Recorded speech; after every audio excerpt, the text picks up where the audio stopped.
spit your game through one full. You dig what I'm saying? My niggas KG, my nigga Vito in the building. Goddamn me. Chargers that game is a fucking classic. I'm it. Bro!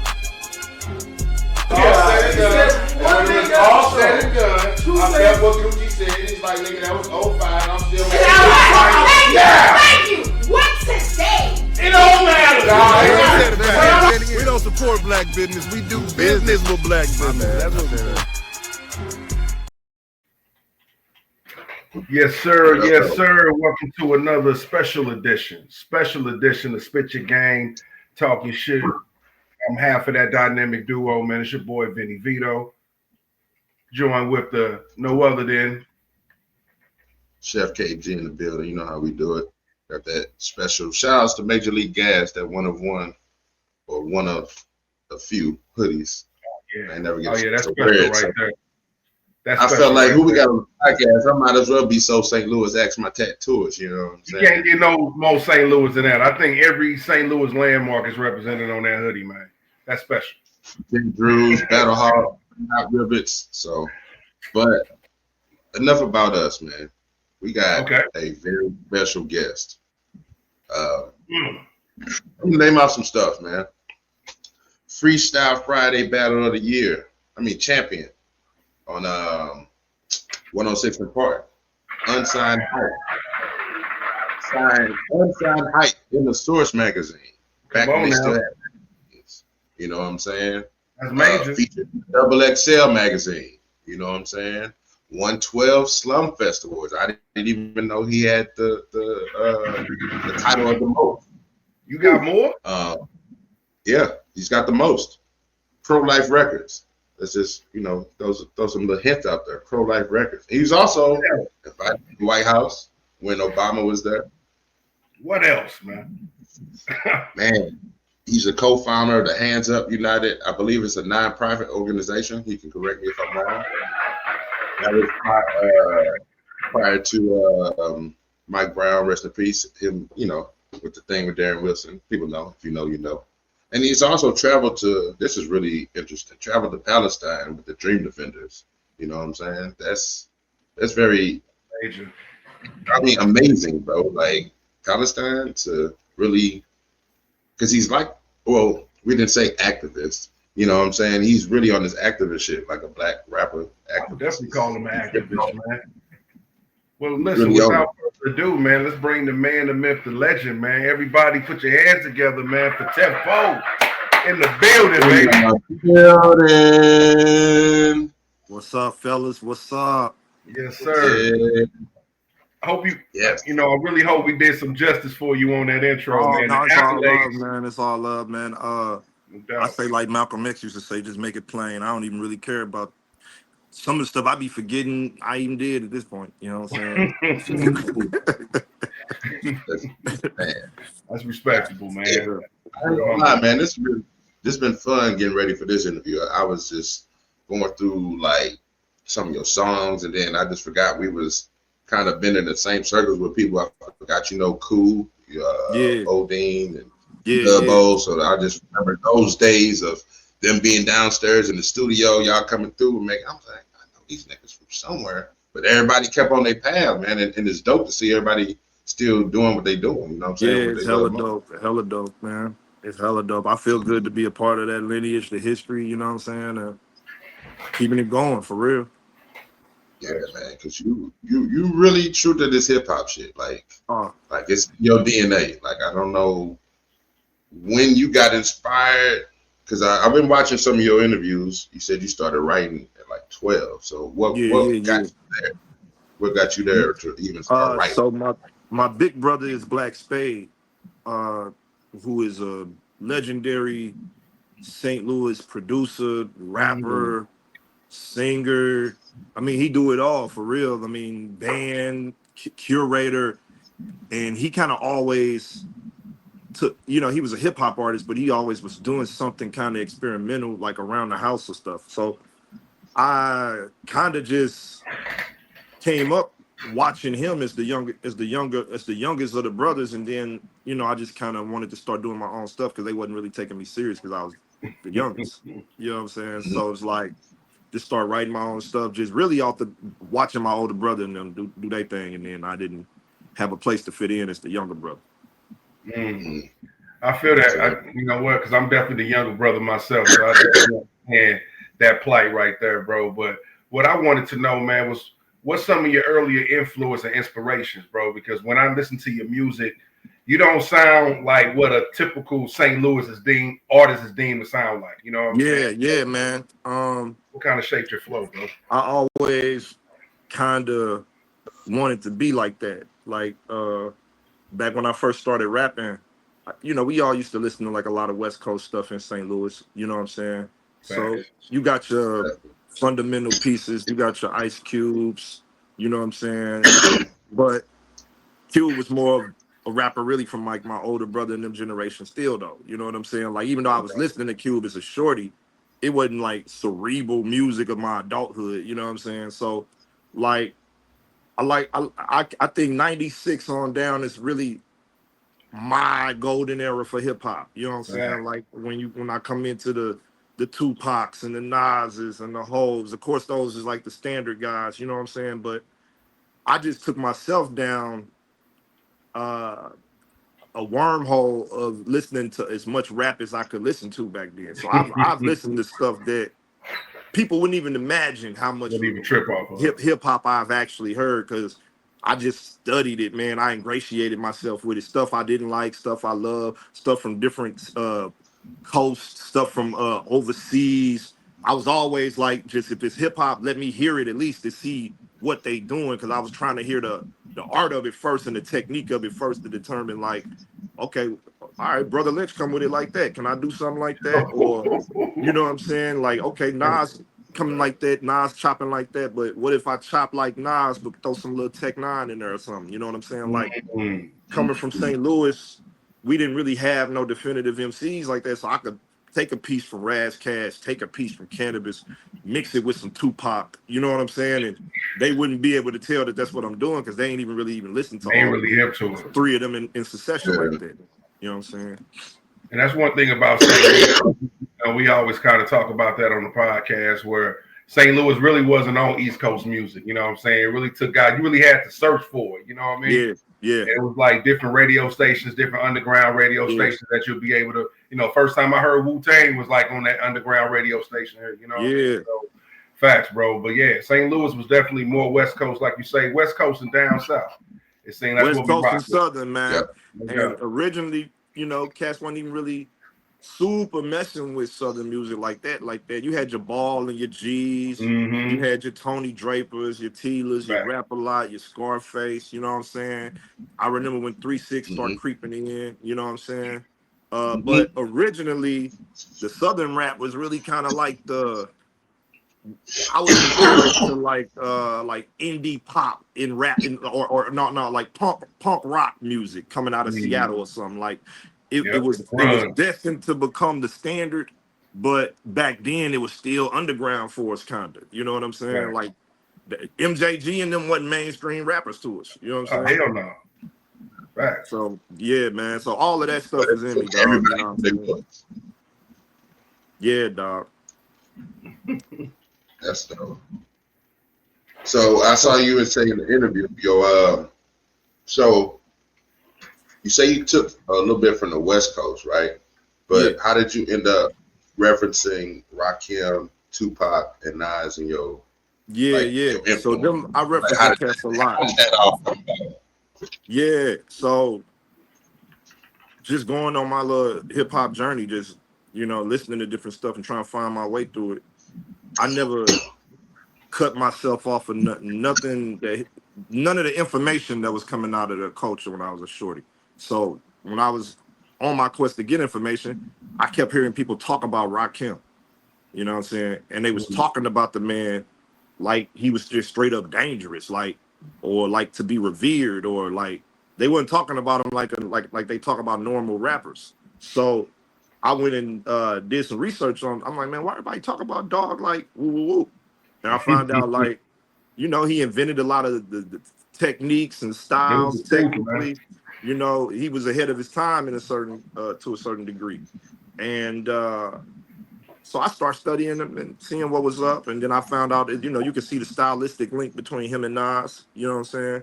But my era really is like the 96, 97, 98 type hip hop, right? So it's like uh I like the Rakims and the Cool G raps and shit like that, but I like the gloss of the Nas's and the Biggies, you know what I'm saying, and the Scarfaces. I like the appeal of that type of rapper, you know what I mean, like where you could just put their face on a magazine cover and it'll evoke a certain emotion without you even hearing the song from them. You know what I'm saying? Yeah.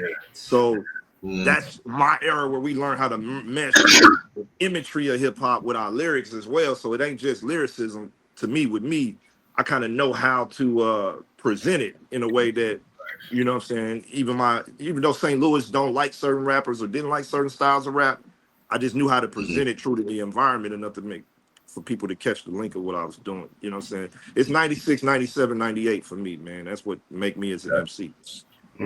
That's the golden era, bro. Yes, it is. Too many classes came out in that 3-year time. You know what I'm saying? 2 to 3 year time span, bro. But what I wanted to know, man, is how you feel about the current state of hip hop, man. Because what I heard something a few days ago that was kind of interesting, man. There was somebody vlogging, and they were saying this is the first time in rap history where the seasoned artist, the older artist, is putting out better music than the younger artists. Yeah. And I kind of had to think about that because, like when you talk about Nas, Jay-Z, DMX, they was taking the baton from the Rakims, the EPMDs, you know what I'm saying, so on and so on. They was putting out the best music. So we all coming to the time where you see the clips dropping crazy shit. You got Raekwon dropping, you know what I'm saying? It's Freddie Gibbs. So how you feel about that? Is there some truth to that? I think it is some truth to it, but I think everything is a catch-22. So the label's gonna promote whatever narratives they need to promote to sell their records, right? So like we reached a point where, like rock and roll, certain hip hop acts are legacy acts. So if I'm an A&R and I'm fishing for something, and I know Metallica don't got a record deal, but they got a built-in fan base of at least 9 million sales, you know what I'm saying? I'm finna sign Metallica.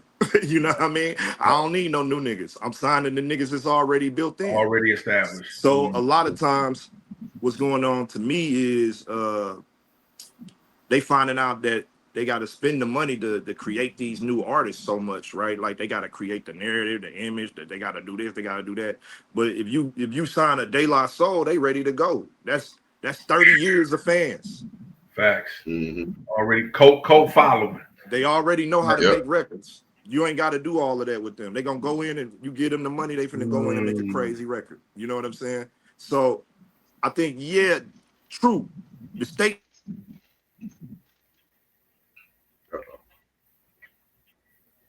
He was over there cooking, man. It done fried the wires over there. He was cooking, bro. It was cooking, man. I ain't even think about that angle too. That's a fact.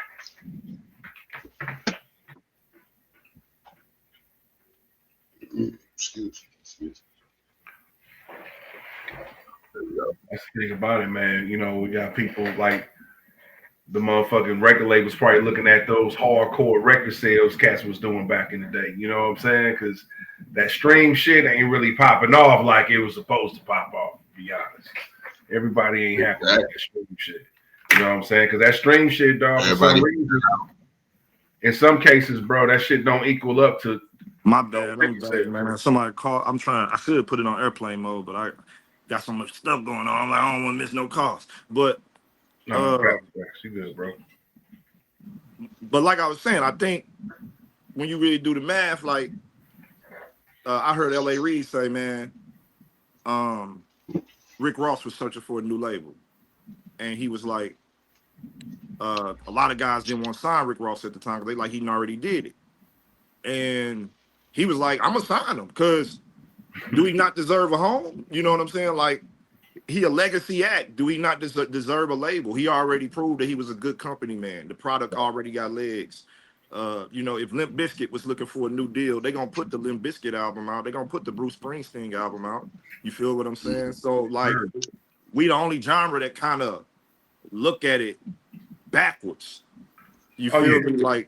Like you supposed to get signed at 19 and have a compelling career and be 45 able to still drop records because 45 ain't that old, bro. Like all you're doing is rapping. You're not an Olympic athlete. You know what I'm saying? Like you just rapping. You ain't LeBron and you just literally going into the studio to write some songs. Exactly. You know what I'm saying? So that's one part of it to me. Then another part of it is I do think that older MCs have kind of always been bringing it. You know what I'm saying? But I think we have been accustomed to following certain narratives because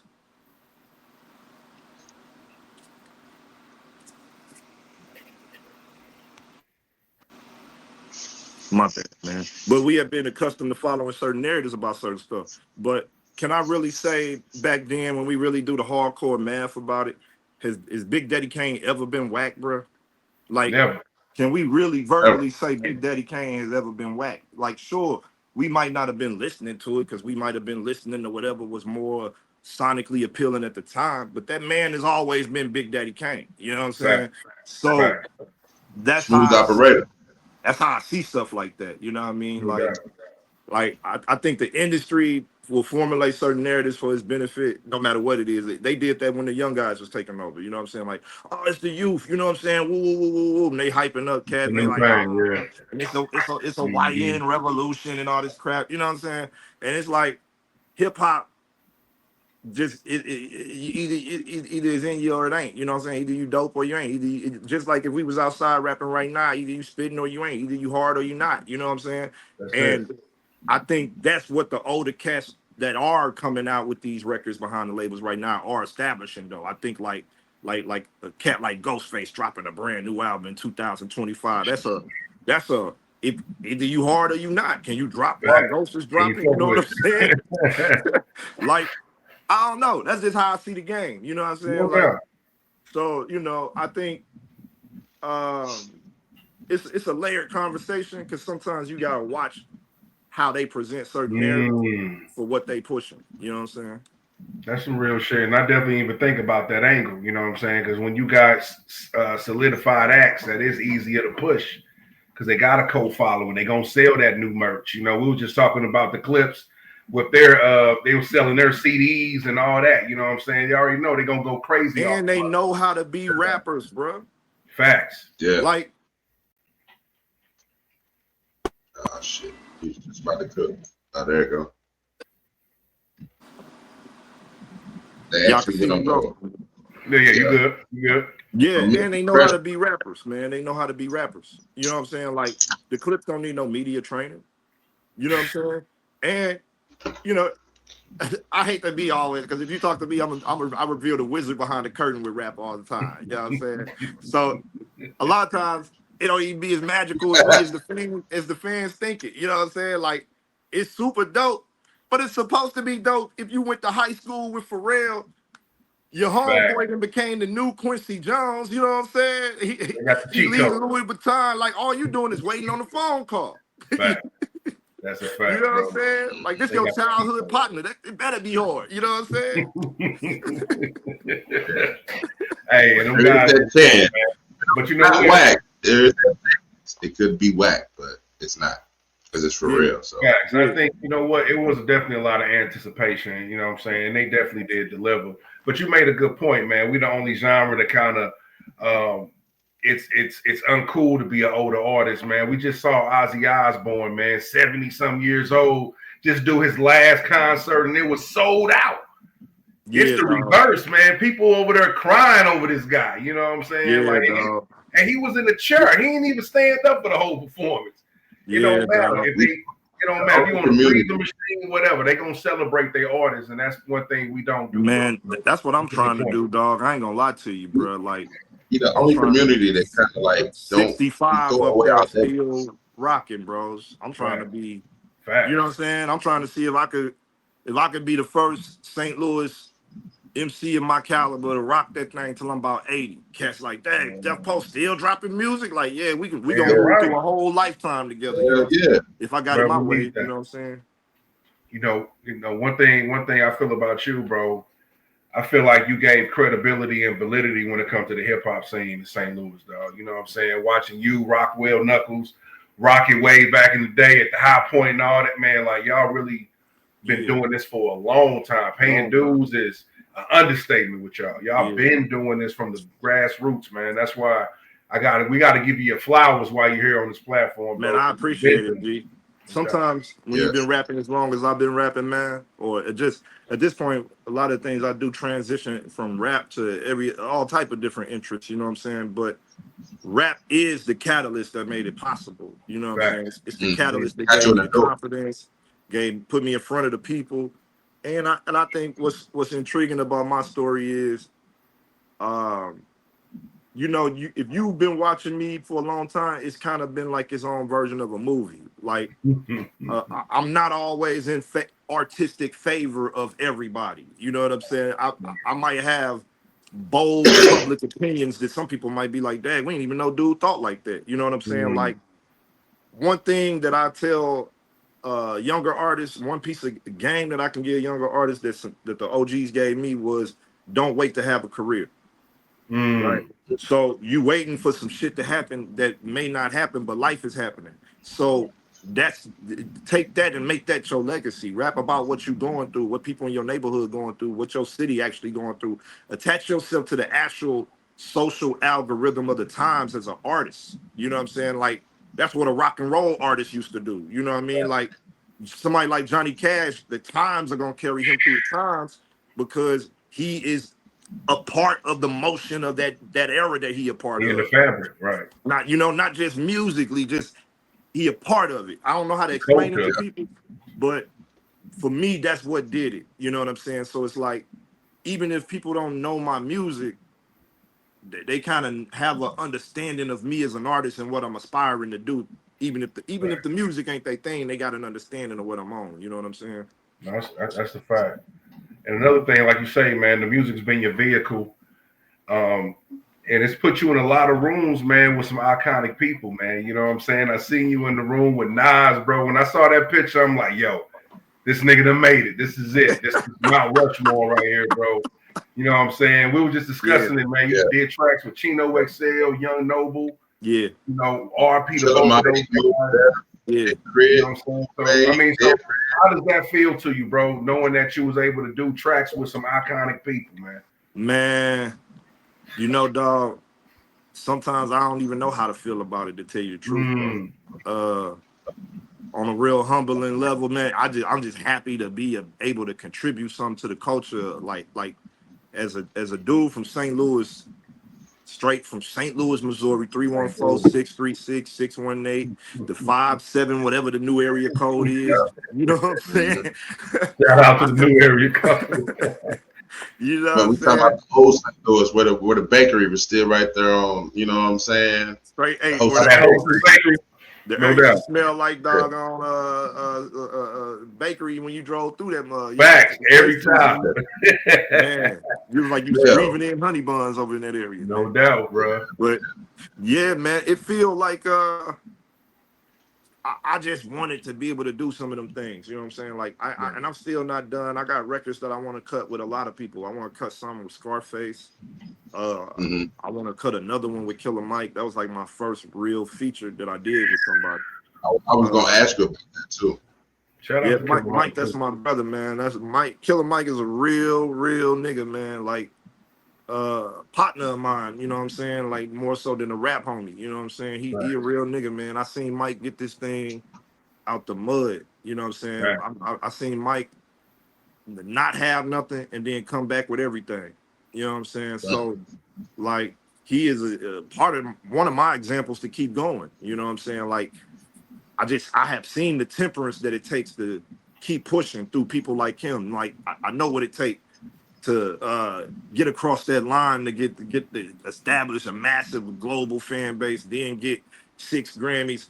It take uncontrollable work. You got to be dedicated to it in a very particular way. And that's just what I learned from cats like that. Like the Chino XLs, you know, Chino was my partner, man. Like I called him and talked to him on the phone for hours, man. Like, dude, How give did me you so much. even establish that relationship Man, with you want Chino? to know the real? I knew Immortal Technique, who is like his one of his best friends, basically. Yeah, Mortal Technique. So I'm the type of cat, man. If I see, and this might be me giving dudes a real jewel right here. This might be one of the most valuable things I say the whole podcast. So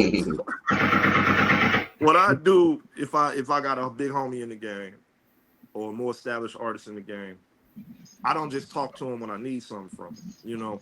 So I try to establish real relationship with him where we might sit up and rap about whatever, you know. And when I saw that Immortal Technique was going on the road a couple years ago, I hit him up and said, hey, bro, you know, I see y'all coming through St. Louis. Now, I don't need to be on the whole tour because I know that's your business and you got your stuff going on, how you got your stuff going on. But if you could put me on a couple of the dates in the cities that I'm good in, if you could let me do Boston. I was good in Boston because I was kind of halfway living there at the time. Let me do Chicago with you, you know what I'm saying? And of course, if you got that space, of course I want to do the loop, you know what I'm saying? So he said, yeah, man, for sure. And threw me on there. I didn't need no money. I can get there myself, right? Okay. I figure out where I'm staying myself.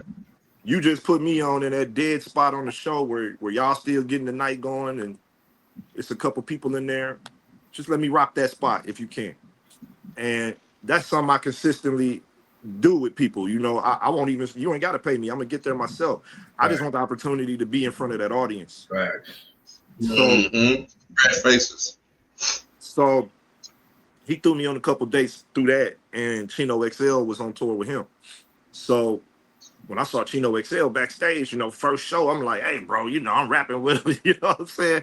I'll let them know, hey, Chi, what's up, man? Blah, blah, blah, blah, blah, blah, blah, blah, blah, quoting lyrics to him. He like, bro, where you from? Okay. I'm like, I'm from St. Louis. He like, y'all you bumping Chino XL in St. Louis? Right. That's a fact, nigga. Like, what the fuck? St. Louis, nigga, what? The whole tour, they was tripping off me a little bit like, dude, wow. But, you know, I just be so happy to be in the room and experience this stuff, man. And I'm still in that phase of life where I have appreciation for everything. So, yeah, I met Chino backstage, man. And then we got real close over the pandemic because I hit him up.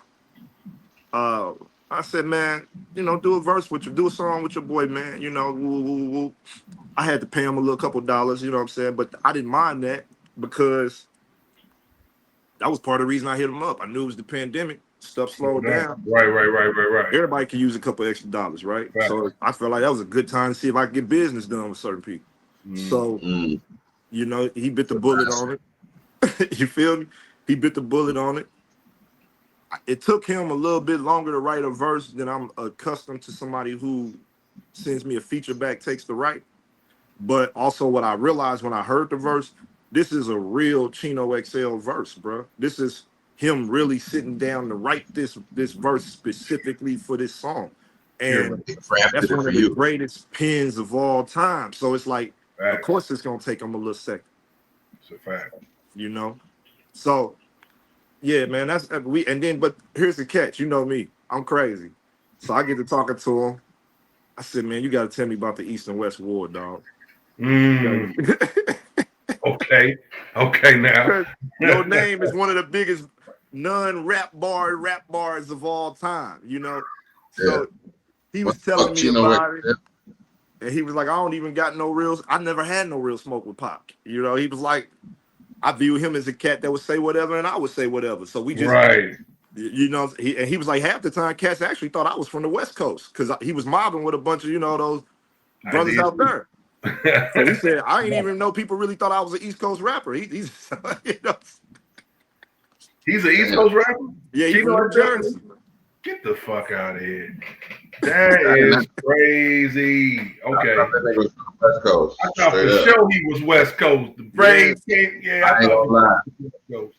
He I just broke that found out all today. down to me. He said, "Man, they straight thought I was a West Coast dude." He said they thought I was one of like the West Coast kind of like the essay type cats. You know what I'm saying? Facts. Yeah, Same here. yeah, Yeah. But I yeah. ain't gonna lie, That- that diss right there kind of stopped time. When he put that diss, when he said that about Pac, that niggas like, what the fuck, man? Man, Because nobody really had the guts to stand to do something like that at that time, dog. Chino was a Man, he was a wild beast boy, with that, man. bro. A beastly of an MC. I'm working on his daughter is putting together his posthumous album. I hope I said that word right. Posthumous, I don't know how to say it. But yeah, yeah. she putting together that album, dog, and I'm on that mug, you know what I'm saying? That's I said That's it's gonna be super. some heat coming, and I felt honored to be a part of this one because like as a rapper, that's what you want, you know what I'm saying? Facts. If I was alive and in the game at the time of Pac and Easy or any of them other cats died and they was relevant, I could have gave them a verse. I would love to be a part of the Icon. project. So to get the call to participate in the Chino XL album and an album that his daughter putting together after his demise, man, I took great pride in that, dog. Great pride.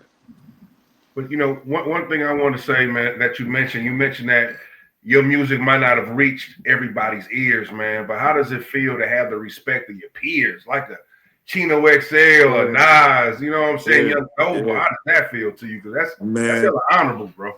man, I got some unreleased stuff with Nobe I never dropped that I'm trying to figure out what to do with that. man. I was just about to segue to that. Yeah. I was just about to. So how did I was about to ask the same thing?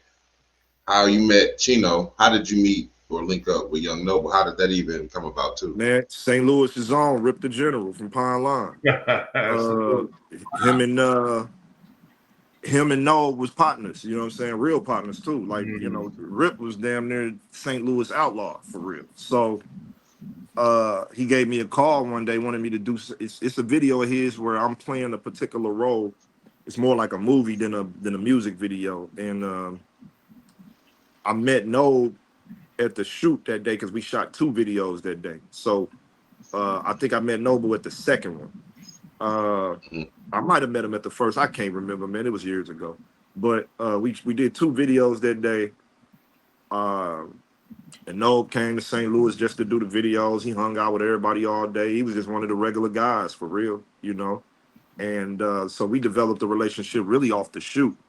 I did do a show with the Outlaws through Rip a nice minute ago prior to that. But where we really got cool was the video shoot. And from there, I used to talk to Nobe sometimes, not a lot, but every blue moon I rap with him. We kind of in the same circle a little bit, cause I roll with Dead Prez and them, you know, the RBG family. So Damn, I was asked about that. So yeah, just keep going. so them like my big homies, you know what I'm saying? For real. Stickman, M1. Like, you know, I feel like my relationship to them is like I'm basically if they Dipset, then I'm Hell Real. If they, you know, I'm one of them guys that's on dip. I'm 40 Cal, you know what I'm saying? I'm one of them guys that's on the Dead Prez Dipset, you know what I'm saying? You're So, you're an affiliate. but yeah, Noah was cool with Dead Prez and Stickman. He actually they got a whole album together that's stupid cold, you know what I'm saying? And I think after you get past a certain point in rap, there's this thing I call the professional underground, where you ain't gonna meet a lot of mainstream dudes in that space, but you are gonna meet a lot of professional underground rappers. You know, you're gonna bump into certain people. And once you kind of get in that space, it ain't really like an industry, it's just like a network, you know, like all these different guys been knowing each other for so long, and then sometimes new pieces like myself get added to the puzzle. Well, I definitely want to say R.I.P. Young Noble, man, because you know he was the last person carrying that baton for the Outlaws. He was the only person dropping music, man, keeping that fire going, man. So hopefully they'll pick that baton back up because the Outlaws, man. Shout out to homie Edie. I mean, man, I don't have a real close knit relationship with Edie, but I do send my love to him. And I know anytime I talk to Nobe used to teach call one of my classes. I taught a class about Tupac and his spiritual beliefs at the Denver University of Theology. And I asked Nob to call in and talk to the students directly as somebody that was with Tupac on the regular about some of his theories and stuff like that. And he called and broke that stuff down to the students, man. It was real dope. But he always made sure that he kind of shouted out Edie, you know what I'm saying? So even in this format, when we shout out Nob, I'm trying to continue his own tradition and shout out his partner, you know what I'm saying? Facts. And that's super dope, bro. Carry to keep that story going, because it seemed like everybody that was around Tupac is kind of leaving us, you know what I'm saying? So to have those stories documented, man, that's super dope, bro.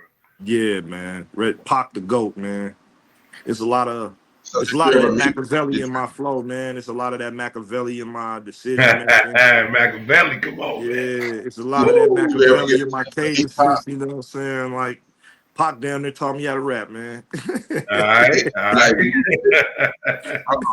ask something. When you said you opened up for the Outlaws or performed with them like early on, did you get a chance to ever meet Pac? Nah, I never met Pac. I was a shorty when Pac was alive. I was a kid. I met the Laws pretty much years later. And it was really, like I said, for real, through the big homie Rip. He was working with them cats and he brought them to St. Louis. And then if Rip never brought the Outlaws to St. Louis, I probably never meet him, you know? So shout out to Rip the General. That's what's up, man. So you mentioned Dead Prez in that. So how did that alignment happen? Since you said that shit, oh man, dog, yo, that's a great question too, man. Because hip hop and shout out Dead Prez, man. Them boys is hip hop and man. What's that song that they talking about robbing like the pizza man and all that shit? Hell yeah. That shit. Them two songs, bro. Like I know they got other shit like Mind Sex and all that, but them two songs is like the most memorable songs by them, bro. Like for real. Yeah, them are my guys, man. I learned a lot from them dudes too, man. And this shapes a lot of my theories around rap, because you got to think, I've been moving around last 10 years, brushing shoulders with these types of dudes, you know. So I'm seeing the older MCs sell out big venues and thousands of people, and I know that they want top dollar for their shows still, you know what I'm saying? They not leaving the house for pennies and quarters, you know? So I'm seeing that the older rap is still working. The established MCs are still working. Like, I learned that from them. Like, if you got hits, you got classics, you can always put them on the road. Somebody gonna always want to see them. Always put them on the road. You know, and that's all they got to do is get out there and do their classics. They working on a new album, and I can't wait to hear it. I hope and pray that I could sneak a feature on that mug. But they are, to me, like the best two-man group, you know, outside of like an Outkast, you know, the obvious big ones, Run DMC, you know, but Dead Prez is just, you can't really quantify how dope they are, man. They just dope. But I can't even really understand when I met them dudes, because I felt like we was Dead Prez fans who had already met them before they recognized who we was. So I used to go to their shows and stuff, and I remember being on gigs with them as an opener, you know, just, it might have been a couple openers on them mugs, but I was one of the openers, you know what I'm saying? And where we really probably met, where I think the real night that my relationship with them was solidified, was in New York City, in Brooklyn. True story. I had just did the Combat Jack podcast. Combat Jack. Salute Combat Jack, RIP. That was my nigga, man. Real. You want to talk about a real nigga in the game? Facts. Combat Jack was a certified real nigga all the way through. Forward, backwards, up, down, however you want to slice it. Real nigga, man. So I had just got back from Brazil. This nigga picked me up from the airport because I'm scheduled to do his show. We go straight to this nigga studio or whatever. This is my first time on Combat Jack. We rap for like a nice minute. Then I said, bro, I got a show to get to. He said, you got a show? I said, yeah, I got to show up the street. He swerved me to the gig. The gig is Dead Press, me, Rebel Diaz, and I mean, all of New York was up in that mug, man. So this is my first real kind of like big hip hop show in the NY, Okay. you know. And when I got back there, you know, I was the first cat on stage. I lit it up, bro. I lit that mug up. I'm talking about I'm talking about just a bomb went off in that joint, right? So I see M1 from Dead Press standing in the back of the venue with his arms folded, just looking like, who's this nigga? This nigga going, you hear what I'm saying? So I get upstairs, man. After I get off stage, I get upstairs, holler at M, whatever. Woo, woo, woo.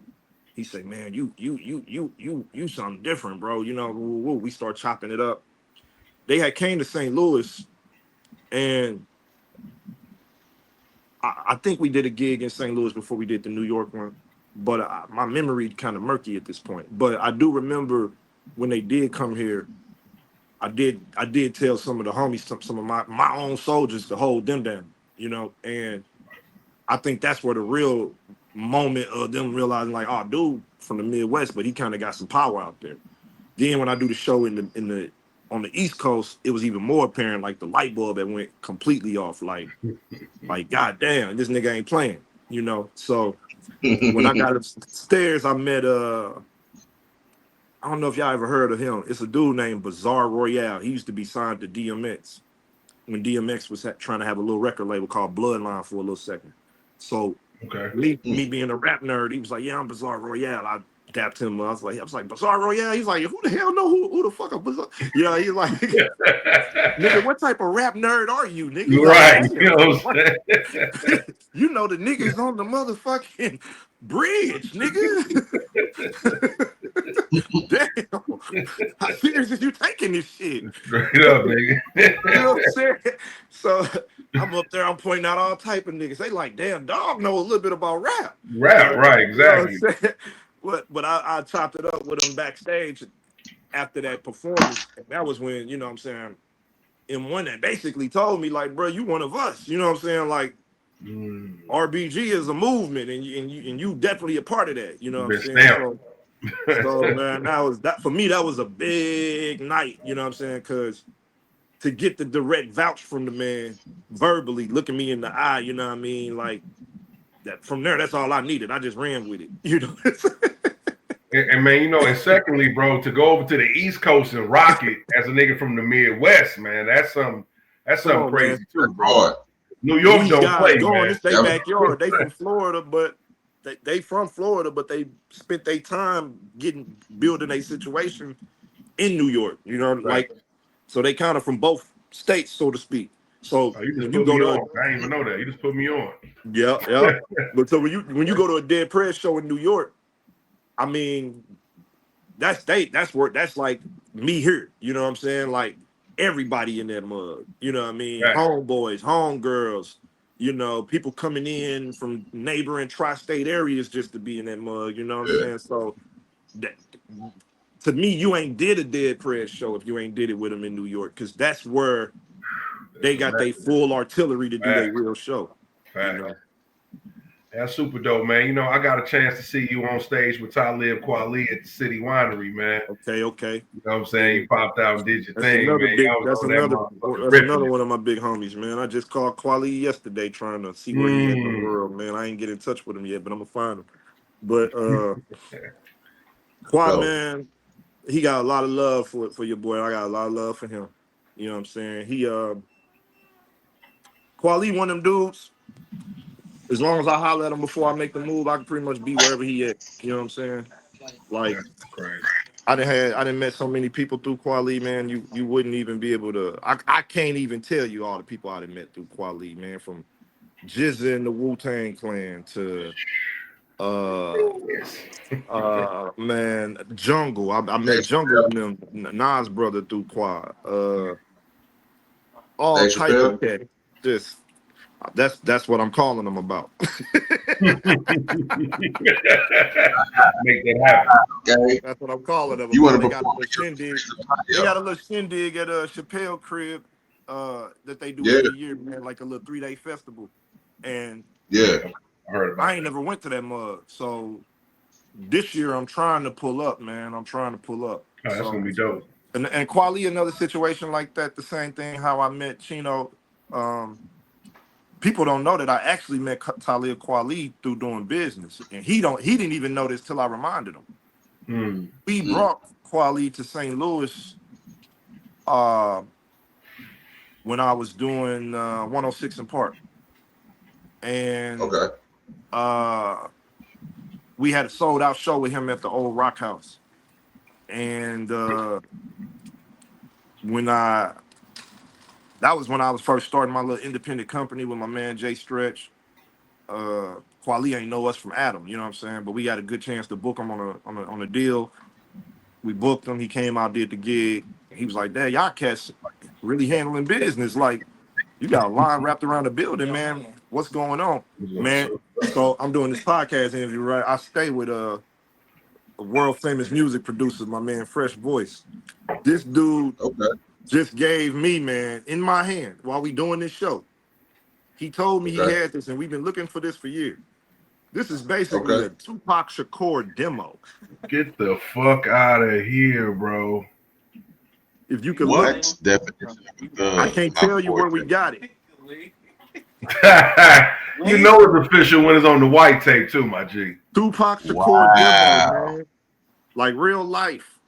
Man, frame Real that life. shit, It's a bro. Wow. Put that definition in of a the thug. frame. That is tape. crazy. Like this is a Pac tape.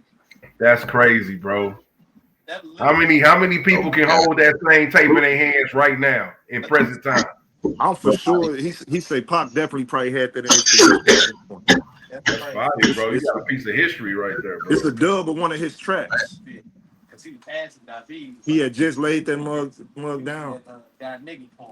That's crazy. That's That is crazy, super. bro. Damn, y'all We just need to got put the that scoop, up, bro. y'all. We witnessing history on this one. Damn. That's crazy. Yeah, this dude got a straight Tupac demo. Like, What please the listen to my demo. Like, You gonna have to, man. People will be like, name your price for that mug right there, boy.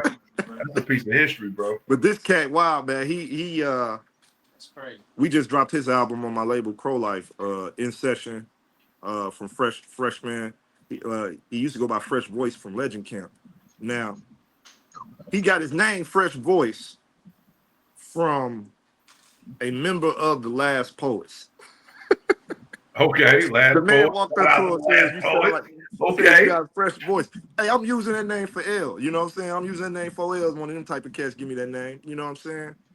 So this dude, I'm gonna have to plug y'all with him one day. He got wild life, man. This dude. Please do. If you think my story wild, Please this do. dude, man. Come on, man. He just went in the room, got a Tupac demo. Like, hey, I forgot I had this.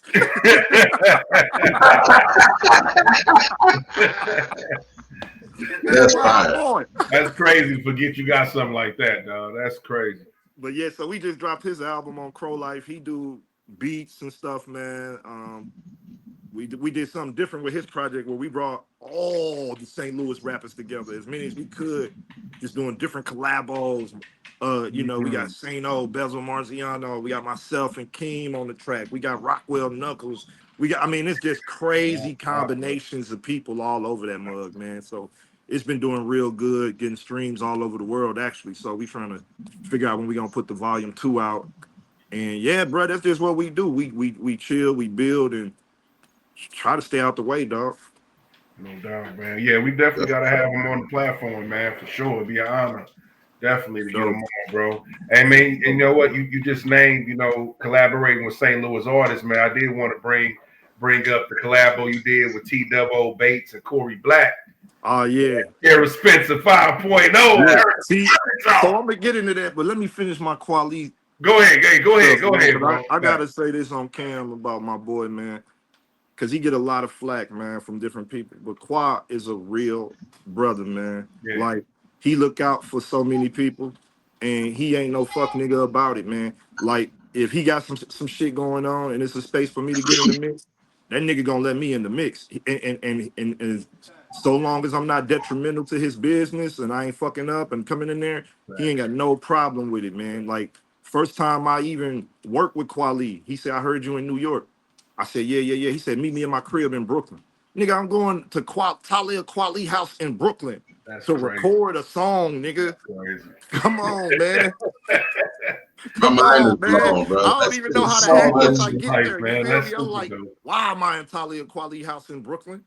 You know what I'm saying? But real nigga, man. Like one of the realest niggas I've ever met in the whole rap industry, Talia Kweli. I could take, like, if we got shit going on, I could take my partners with me. You feel me? Like, I done call my homeboys and been like, hey, we going up to Denver to kick it with Talib, Most Def, Dead Prez gonna be there. Conway the Machine gonna be up in that mud. Yeah, You know man. what I'm saying? And we straight from St. Louis flying out there to kick it with the Titans. You know what I'm saying? So that's all made Oh, possible for me through Kweli being a real nigga. You know what I'm saying? So I That's would super never dope. put no smut on dog name, man, for real. And you know what? And just from the outside looking in, dog, his pen, bro, that nigga's one of the best to ever do it, bro. You know what I'm Super saying? MC, bro. That Come nigga on, bro. always working Stop on playing. music. He take an engineer with him everywhere he go. He keep an engineer in a studio that he could prop up with him everywhere he go. He got it, man. I done heard stuff that y'all wouldn't even imagine. From like dude got Dude is unreleased album with Bun B. what the fuck? Yeah, like him and Bun B got a whole unreleased album that sometimes he'll be like, "Hey, you heard that shit with me and Bun?" Be like, and sometimes I'll be in my mind, I'll be like, "Yeah, nigga, you know you let me hear that shit, but I don't mind you playing it again, nigga." So no, I ain't heard that shit. what? Hey, but I ain't gonna lie, bro. One of my favorite songs that's on that UGK album is got featured Talib Kweli, the Black Women, Black Queen. Yeah, That shit was bananas. Man, yeah, those guys got some synergy, man. So I could definitely see a whole yeah, they album. got a whole joint, man. Every now and then he let me hear some of them joints. You know what I'm That's saying? I don't know when they crazy. gonna put it out. I don't know when they gonna put it out. I But saw yeah, you. I saw you open up. Well, I ain't gonna say y'all opened up. Y'all just put on the show, and Big Crit was there. How did that yeah. happen? First of all, how did you even Ah, form a relationship with the homie Big Crit? Because that show was fire, bro. Crit, Y'all put man. on oh man, Crit, another real dude, man. them Crit is a real, on yeah, Doug, yourself. yeah, Like it was a whole complete show for free just to yeah, get people out and vote with St. Louis. So yeah. how did y'all put that on? First, most importantly, how did you meet Big Crit? So the show was made possible through Action St. Louis. They paid the tab to get Crit out here. I've been knowing Crit, Okay. I've been knowing Crit's camp for a while. Back in the day, we started something called the RTR network, Real Recognize Real. And basically in that network, it was people from different cities that was in the underground. And we would meet and convene on the phone and text regularly. And one of the brothers in that network was Big Sant, who is actually Crit brother. Yep. So me and Sant, you know what I'm saying, we real close. You know what I'm saying? That's my dog. You know what I mean? Like that's one of my Shout out comrades. to him and Redcoat. They just Yep, yep, dropped that yep, Vogue. yep. They got Project some Vogue. That fire shit music. hard. Yeah, dog. Hard. Yeah, yeah. They got some Oh, fire the music. stuff. Show Yeah, do, yeah. man. So Sant just another real dude, man. Like when you kind of don't make BS music and you don't try to present yourself to be something that's kind of negative, or you're not coming at Something cats with that, all these weird obtuse angles. yeah. It's easier to form a relationship. So Yeah. when Crit was moving around, we brought Sant here without Crit, right? Like, so people was like, why the hell you bringing Big Sant without Crit? I mean, he moving around. He got fans here for, you know what I'm saying? Somebody here listening to Big Sant. So brought him here, put him a show on, showed him a good time. Anytime he ever came here, Yep. man, I linked with them cats, man. I took Santa Ferguson when it first hit, took him down there through the zone, you know what I'm saying? Let him ride around with us and see what was really going on. And when him and Crit was here doing the show, I went to pick him up from the tour bus. But so that relationship kind of, for me, Mm. formulates through his brother thinking that I was solid. So when it's time to reach out to him, I got a direct pipeline through his brother. You know what I'm saying? And he more prone to kind of respond if it comes from his brother. So even when he got here, man, he just a real dude. Like the Mississippi boys ain't built Fugazi. They different, you know, from Crit to David Banner, son, all the dudes, Tito Lopez down there. The Mississippi guys just different. They real dudes, you know what I'm saying? Kamikaze, he out of Mississippi, used to be in the group with David Banner. He was in Crooked Letters. I never really met a Fugazi dude from Mississippi, like Fugazi cat in the rap game from Mississippi, for real. You know, all of them solid. I ain't never met one that I was like, Shout out to all of them, man. The whole, everybody out that state that's trying to do it, typically they really about making stuff happen. That's a fact, bro. I mean, you just mentioned David Banner, Big Crit. Both are active in their communities, dog. And I mean, and you the same way, bro. We seen you boots on the ground, Ferguson. We just recently seen you boots on the ground with the tornado, you know what I'm saying, and all those efforts, bro. So, I mean, what motivates you, dog, to actually not just talk the talk, but walk it as well? You know what I'm saying? That's that Tupac in me, man. That's that Nip. That's that Face Mob. That's that back when you seen hip hop as a movement. You know, we were blessed to see hip hop when it was a social movement. So it was you were making a political statement, wearing your clothes a certain way, putting your hat on a certain way, rocking certain shoes, just existing as your natural. Know what I'm saying? Just existing as yourself was making a statement. You know what I mean? But so for me, I come in on the heels of watching them try to establish that as the social norm in the culture, you know, and I come in the 2000s, and I didn't feel like I was doing nothing special doing it. I thought that we all was supposed to do that if we was doing the work, asking the community to buy our records, come to our shows. Like we asking people to sustain our livelihood, basically. And what are we gonna give them back more than just, oh, I'm the dopest nigga? You know what I'm saying? Like, come on, man. That's to me, that part of the game is bullshit. So I always had aspirations to be more than an artist. I mean, honestly, on some Kanye West shit, for me, I knew I might not have known I was gonna go triple platinum or none of that shit.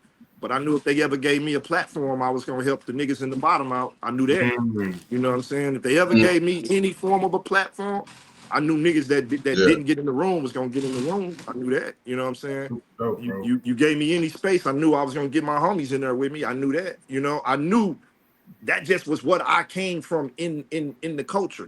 Those are the niggas that taught me to do this shit. So really, I got in it to try to outdo them. You know what I'm saying?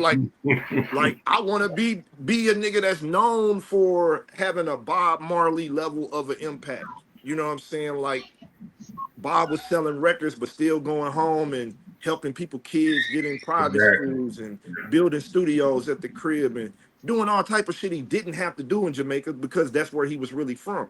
And for the STL, dog, we all come from the trenches, man. Ain't none of us that really don't. No matter where we born, no matter where our family at, no matter how this thing go down, we all from a similar experience. And I'll be damned, bro, if niggas nominate me as the nigga that can speak and I don't bring their concerns into the door with me. I'll be damned if I do that. You know what I'm saying? And you know, and that shows, bro. Like, you know, we're talking about the Ferguson efforts. Not Ferguson, I'm sorry, but the tornado efforts, man. I've seen people like Trey the Truth come down and link up with you, man. You know what I'm saying? So that's how I know you really about your business, about people you surround yourself with, bro. To see Trey the Truth, I've seen Killer Mike speak on your behalf. You know, put out posts on your behalf, bro. So yeah, definitely. Yeah, Trey, man, real dude.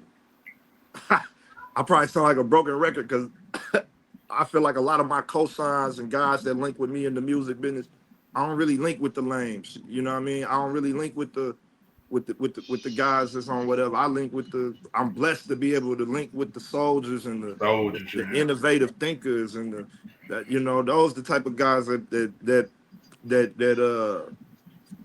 that are in my circle of communication these days, you know. So I didn't even know Trey before he came to St. Louis. That's the crazy part. So we got a homegirl, Tamika Mallory. She one of the biggest voices of our generation. Shout out. Yeah. And Got her book Tamika, too. real one. I'm trying to get her to come to St. Louis too.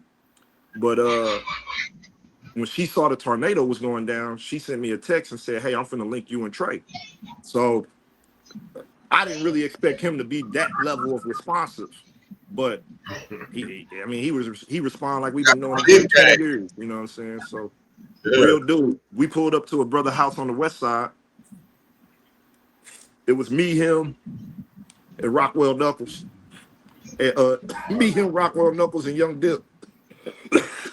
We all went kind of on the west side, just trying to help people. And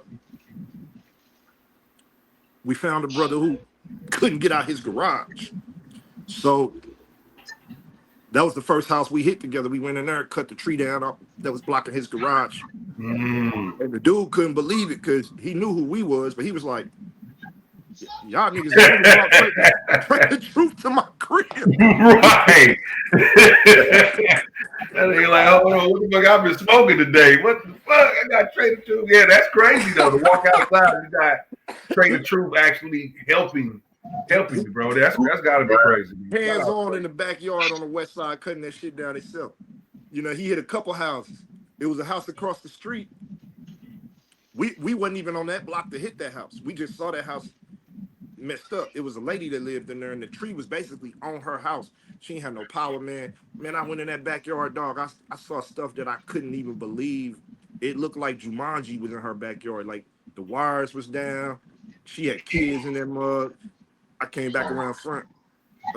Me and Dip went in the backyard, came back around front.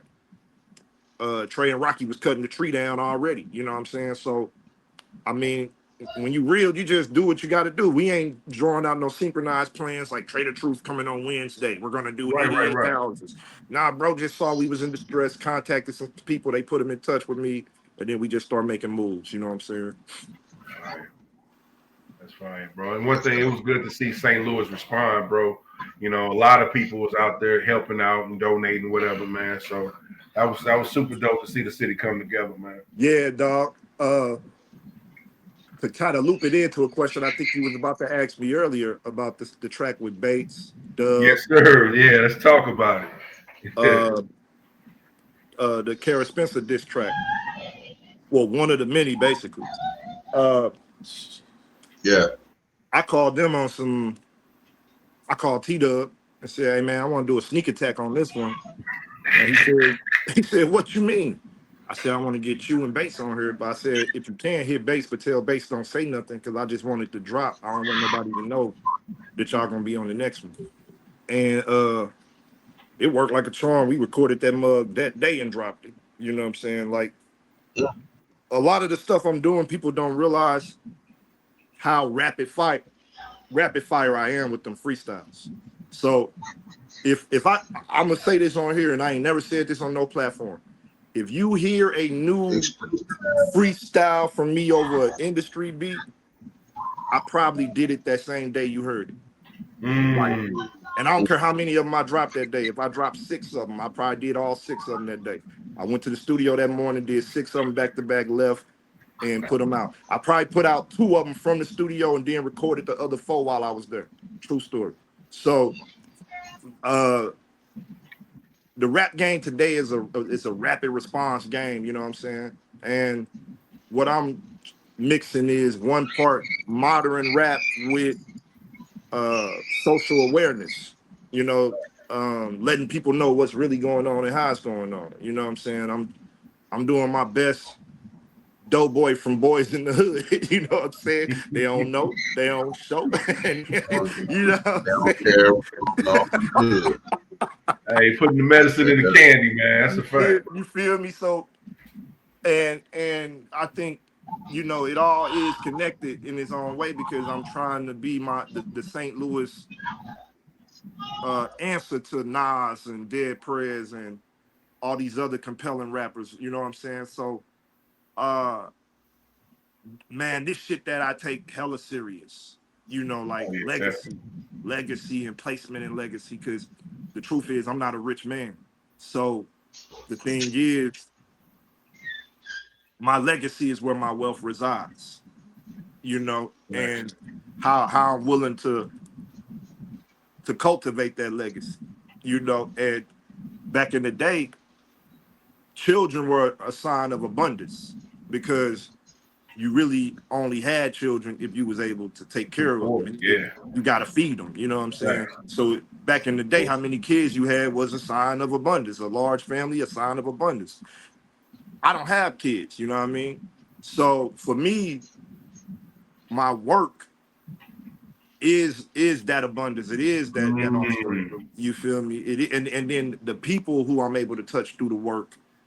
And at this point, even the amount of children that I'm able to help in some cases, you know what I'm saying? So uh I just try to weaponize all that shit to a greater good that I feel like, you know what I'm saying? Like uh I feel a lot of empathy for people, especially my people. So I know what it's like not to have shit. I know what it's like to want to see the world, but you ain't been nowhere. I know what it's like to write your first rap and you know you get on the mic and you know you unsure if you should be doing this shit.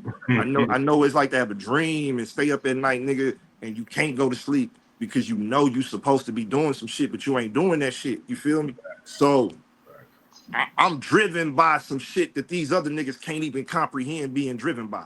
Cause I can't comprehend it. You feel me? So if I can't do the math on it, I know they couldn't possibly do it either, you know.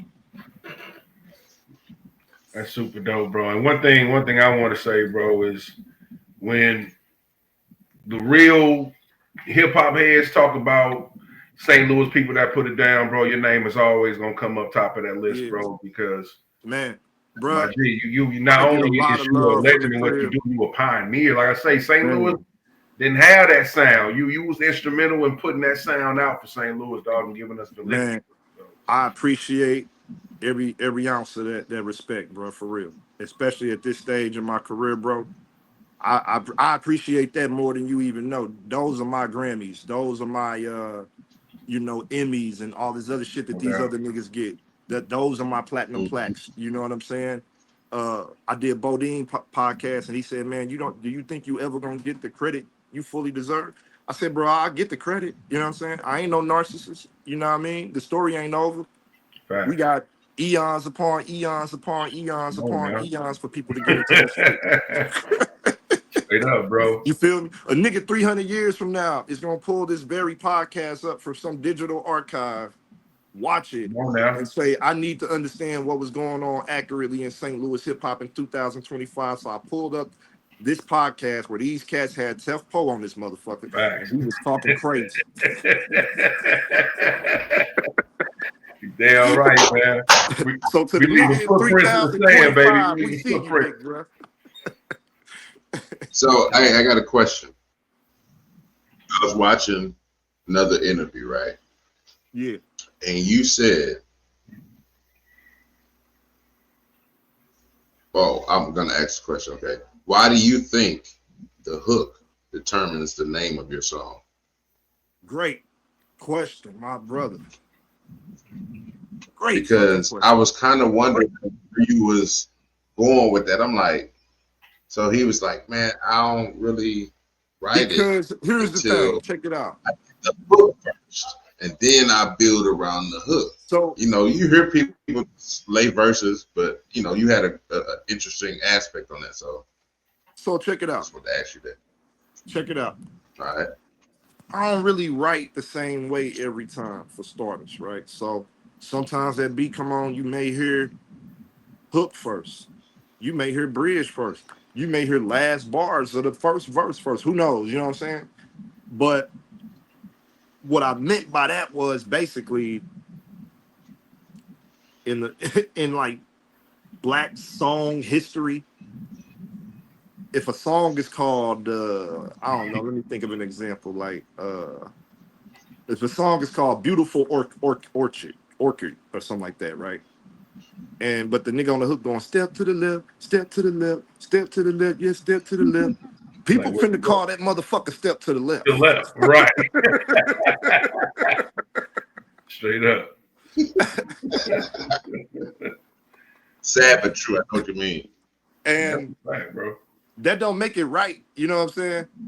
And sometimes my song titles don't even got nothing to do with the hook, but for the stuff that I know that I need these people to grasp, it probably do. You know what I mean? Because I'm not trying to make people who ain't really trying to think overthink. And sometimes you got to have strategic music for people who just want to get into a vibe, a bop real quick, and maybe you can rope them into the rest of what you do later down the road or on a different record or, you know, different songs be for different people. So I got a song called Mine Today, right? Which is like a girl song, love song. Boo, boo, boo. I come from battle rap and ciphering and metaphysics and metaphysical lyricism and all that. Woo, woo, woo. But I cut a couple records like that a long time ago, and one of my guys was like, "Bruh, honestly, you need to stay in that pocket and just exploit it. There's something going on when you in that pocket that we ain't really got to yet. You need to go back in that mud, stay in that pocket." So I said, okay, cool. Let's cut 100 records like this. Then I say, all right, that's a good little repertoire of records for us to have. Let's see what happens if we cut another 20 records like this. All right, cool. Give me 12 like this. Give me, you know, so I got categories of what I'm doing in the vault. You know what I'm saying? And I'm able to strategically approach it because at the end of the day, yeah, I'm a rapper, but I'm also a songwriter. So certain songs, I know cats need cats cruising down King's Highway. Right, no doubt. They nodding their head. That's for them. Right. They riding through Like the clips. like 70, speed down 70. Yeah. You with me. Yeah. You with me. You know what I'm saying? And what I'm doing is I'm trying to give people on some Kendrick Lamar type stuff a glimpse into St. Louis without Good having kid, to come to man. St. Louis. No You doubt. know, they get to look in. They get to say, "What's a King's Highway, man? What's a Fact. 70? Yeah. What's a skinker? What's natural? What's a Dalewood Park? What are you talking about?" You know, Right. so Right. when they do come here, man, they get to see these places and it'd be like a relic to them or something. You know what I'm saying? Like we ride by it every day. They go, "Yo, I'm on 70." You know what I'm saying? It's sort of like an O Block with Chicago. It'll turn into a tourist spot. Guys, we want to see what O Block is about, man. Exactly. You know, and I was going to ask you about that too. I don't know if you're familiar with Trap Lord Ross. Yeah. I just seen he just dropped a documentary on St. Louis, and you know when he drops shit, his views go up. So how do you feel that's going to affect St. Louis? You think you're going to see people trying to ride down Kings Highway to see those neighborhoods and everything? Yeah, man, I don't know. I gotta watch the Trap Lord Ross joint. I've been meaning to watch it. Same here. But what I will say though, dog, to those brothers, it's a lot of dope like street rappers coming out the loop, you know what I'm saying? I used to work with one that was only 19 named Pablo from the Third, but he got you know unalived, you know what I'm saying? But dude to me was phenomenal. And he used to rap with this cat named Rail that's dropping Rail Houdini.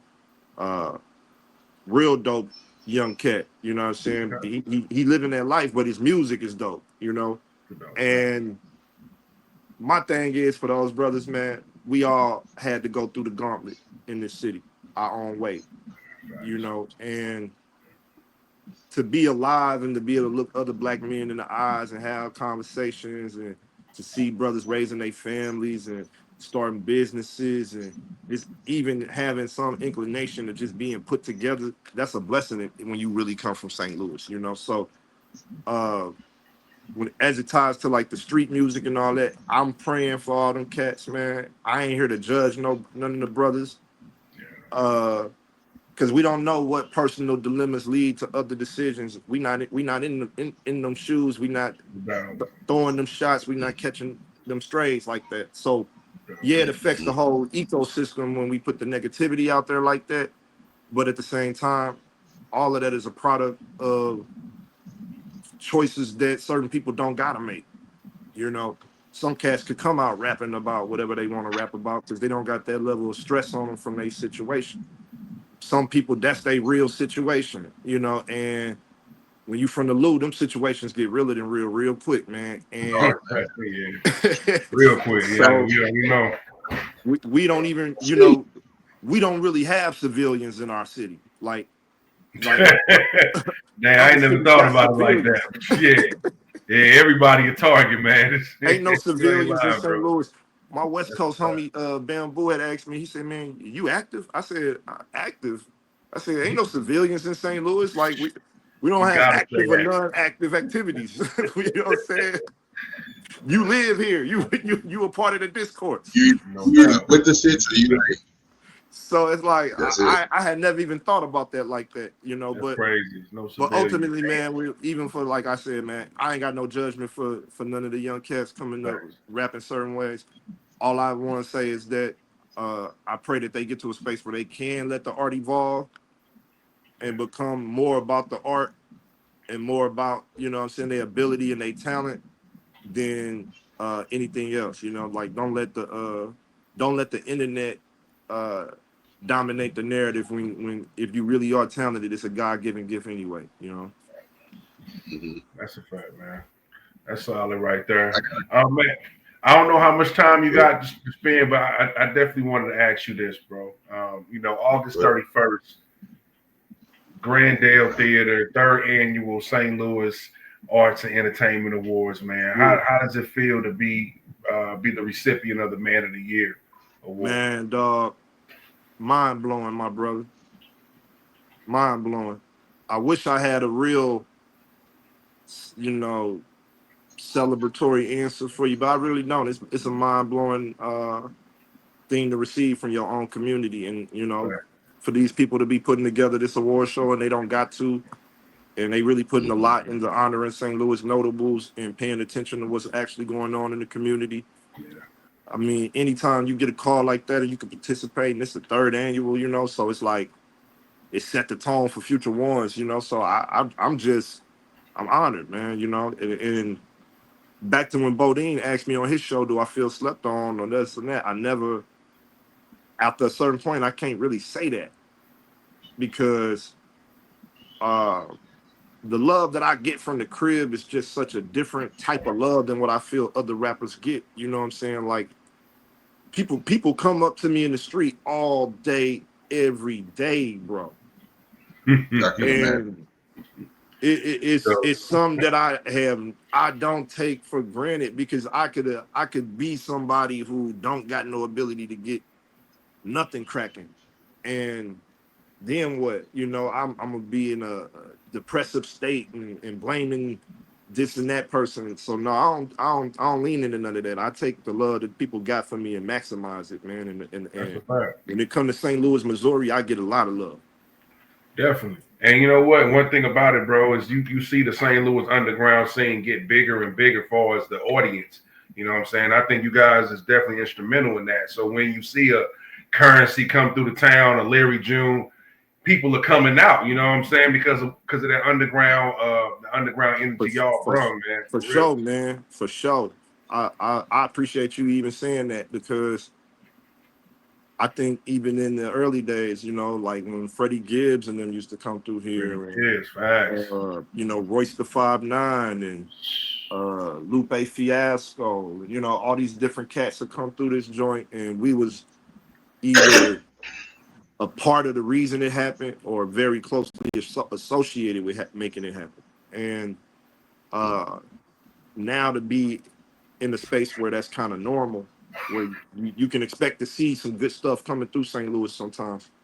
Uh, Facts.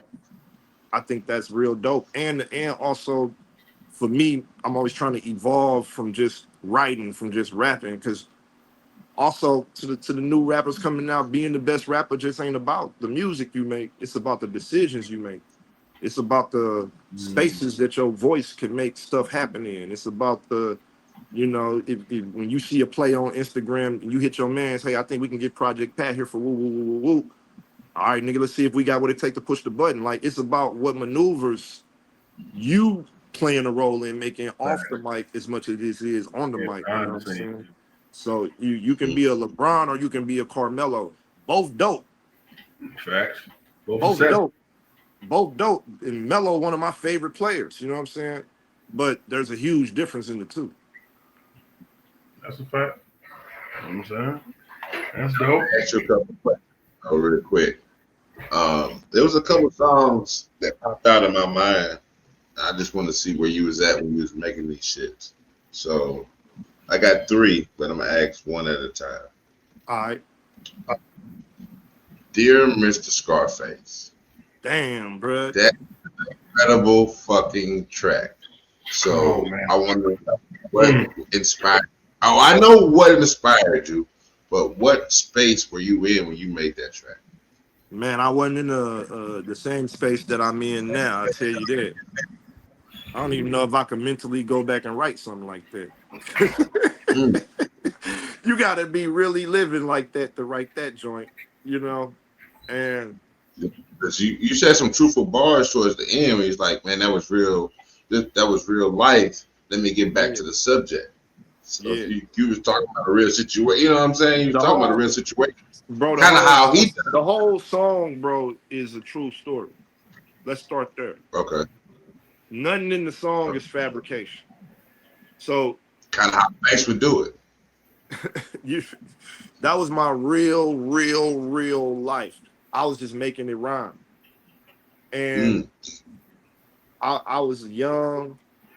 I had got I was one of them young people at the time who got married in like his 20s.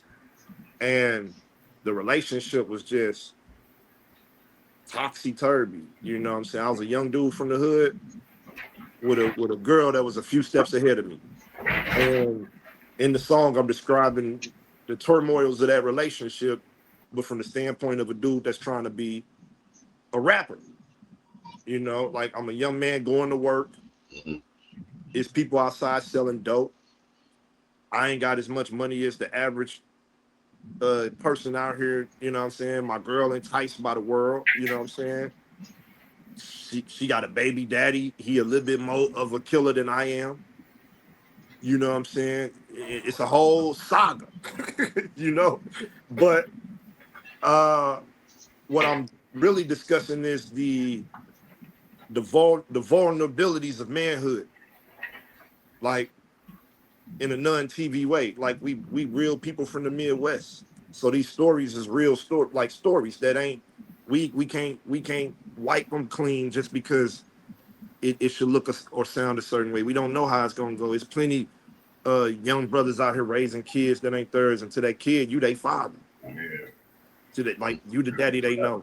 But also the mama is a human too, and she think about the relationship with the other man sometimes. And she got her own radical dilemmas that life done through her. You know what I'm saying? So that song was really me describing being basically a St. Louis nigga that was lost in the whirlwind, dog. And the Scarface part of it was when I listened to his music, I felt like what his music was that real.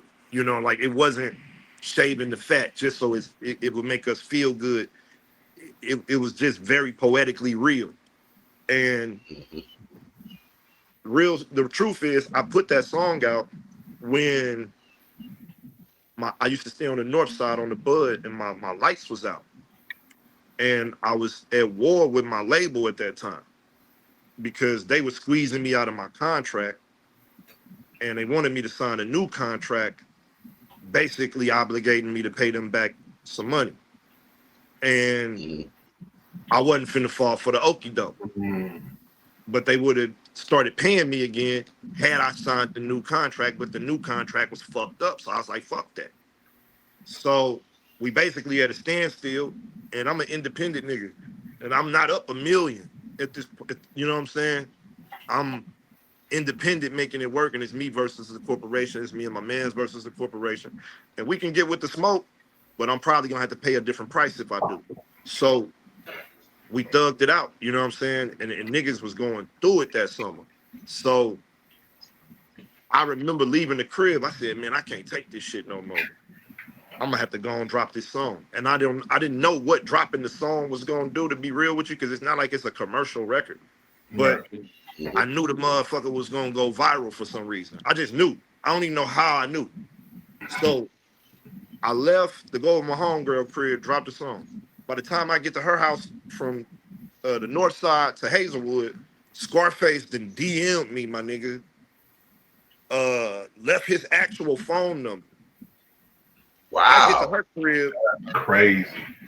I can't make it up. That's fucking nuts, bro. I get to her crib. I can't believe it because I'm like, yo, what the fuck? Because I checked the internet. I'm like, what the fuck going on? This song going crazy. Dude then DM me talking about Karen Civil sent him the song. How the hell she even got the song? How did she get it? I don't know. That's crazy. So I called the number he first gave me. It was actually the wrong number, right? Some Mexican sounding dude answered the phone. I text Face back on the DM like, hey, bro, I don't think that was the right number. He said, oh, yeah, I left out a number. He sent it, then he sent it again. I talked to him. Man, I pick up the phone, dude on the other end screaming, they ain't like us, homie. They ain't like us. They ain't like us. And you know what I'm saying? And nigga, hey, this Face Mob. This Face Mob, nigga, what I'm supposed to do? Right. Facts. Come on, you know now. what I'm saying? So I'm like, damn, you know, I'm kind of frozen for a little second.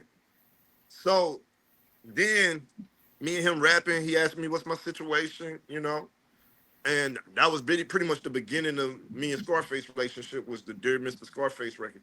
If it wasn't for that song, I wouldn't even know Face Mob, because that's how I know Face Mob, from that song. True story. Putting it out there in the world, bro. You never know what you get back, man. That's super dope. Speak your truth, man. The thing about a lot of my biggest records be sounding so unique to the public because they be my personal truth. So like, my story ain't as unique as none of y'all's story, the way that you could tell it, because you can tell your story on some shit with the intricacies and the depthness of how you feel way better than another nigga could. And really, that be a lot of times people currency, man. Like, for me, that's the reparation of growing up in the ghetto, having to go through all this shit. Is you better go get some reparation, nigga. Tell your story. Yeah. So that leads me to the next one. Thank God for Nas. Similar situation. I'm gonna be briefer with this one because I had to tell the whole Face Mob thing. You got to. That was It was too crazy, man. It was too crazy for it to happen like that. But with the Thank God for Nas, so I end up in Boston working at Harvard under a fellowship for a year. I pimped it into like 2-3 years, just being a St. Louis dude and trying to flipping over stones to see what else they had out there. But my second year was I was what they call the Nasir Jones Fellow, which is a fellowship appointed through basically the hip hop archive at Harvard to somebody under the namesake of Nas. So a lot of times people who not kind of like me, they not really from what I'm from, they not, you know what I'm saying, they don't got the story I got, the hip hop ethics I got, you know, them be the type of people that typically get it. So that's why the public don't hear a lot about it, because it'd be another motherfucker who already, you know what I'm saying, in the system kind of type niggas, you know what I'm saying? So I kind of came completely from the curb, and they gave me the Nasir Jones. So with me, it was one part strategy, I think, because I felt like when I came to Harvard, St. Louis didn't really realize what I was doing or understand what I was doing. And the first fellowship I got there was basically an American Democracy Fellowship. That's basically for a person that know a lot about politics, you know. But that wasn't really sexy to the city. And basically what a fellowship is a grant. They give you an amount of money to be there, writing about what you want to write about, reading about what you want to read about, learning about what you want to learn about, meeting who you want to meet, establishing what you want to establish, teaching classes, lecturing. You just basically being a public intellectual on campus and finding a way to participate in the happenings of what's going on and build out your own network. So the first one was more around politics. I dropped Thank God for Nas because I was really trying to bait them into giving me the Nasir Jones with the song. Got an angle on it, man. That's a St. Louis nigga for you, man. You know what I'm saying? I was really trying to make that a possible conversation. Yeah. But by the time I dropped it, I was already the Nasir Jones fellow. You know what I'm saying? Mm-hmm. And so it worked out in a way. God'll have you do stuff that you won't know why you do it at the time, but it'll make sense later. So when I made the song, I made it with my homies out there in Boston. I got the Boston the first year. An African brother named Gade hit me up from Ethiopia. He a reggae artist. He hit me up, say, man, niggas saying you living in Boston now, man. That's crazy. I'm a for real Tef Poe fan. I love to work with you. I said, bro, I need a studio. He said, we got a studio. Meet me at blah, blah, blah, blah, blah. So I meet dude in the back of a clothing store that him and his homies used to kind of own. It was him and a Haitian brother named Shabazz and some other cats. A whole bunch, like a whole Boston squad of cats. So we was recording, man, in the back of this room called the dojo. There's like a closet, basically. You know what I'm saying? Like on some Dungeon Family shit. And so that's why he's at the dojo. Yeah. Okay. The dojo was a real place. I'm on the it. dojo was a real place. So okay. We would be smoked out in that mug because it really was a utility closet. It wasn't meant to be no studio. Yeah. So it took me back to the essence on some Dungeon Family shit. So I was like, yeah, I'm fucking with it. So man, we are going there. If you stood around in the dojo too long, you was hot as hell. So you had no choice but to, all right, the beat on. Let me see what I got. Get this shit going. Yeah. You know, so he turned that Thank God for Nas beat on. Shabazz did. I probably smoked a little bit. Said, all right, let me go in here, man. I got some shit. Let's go in here and get this motherfucker done. But what I was trying to do was send also a double entendre. By the time I got the fellowship, I wanted to drop it as a single on some. I'm getting a check from the Nasir Jones. Right. So thank you for real. Yeah. Exactly. Okay. You know what I'm saying? You try to lie. Yeah. I got you. That's dope too. I didn't originally make it. I made it trying to bait them into doing it. I want to be able to say, yeah, I made the song knowing I just was on my mission to make it happen one way or another. You know what I'm saying? Thanks. Yeah. And my last one, coming out of Missouri. You get a lot of good comments on that motherfucking song. Oh man, that's a classic. Coming out of Missouri, man, classic. I don't even perform that no more. I probably should go back to doing it. Might have sparks up. Yeah. Sometimes, and I wouldn't suggest people do this, but sometimes it do happen. Sometimes you take a mixtape beat and make a song so good over it, it becomes your version of an original over somebody else's beat. Oh, yeah. So Lil Wayne. And that's what, exactly. So I took the 3-6 Late Night Creep beat. And yeah, that's what I was going to add. Yeah. Yeah, that's 3-6 Mafia. Beat from somewhere, man. Yeah, that's a 3-6 beat. And I wrote that at the kitchen table when I used to live in U City. And then I went over to Doorway in Illinois, all the way in Fairview Heights. I think that's the first song I did over at Doorway Studios in Fairview Heights in Illinois. And they got a street called Old Buncombe Road that hundreds of rappers have drove up. But back then it looked like some shit that the Klan was hanging niggas on. Like, it just didn't look like no shit you had no business driving up. But man, we used to go out there and make some crazy records. And that was my first time going out there to record. And I recorded that with Corey Rose, man. And We got a lot of classics that we did together just in that era of music, but that's one of the bigger ones. I performed that everywhere, and when I started performing it, and it was like a stick of dynamite. Like some songs are so instant, it's ridiculous. Like you can't really understand why they so instant either. It just become a thing, and Yeah. that's just one of them. It was just, I didn't have to do nothing with that. I didn't have to.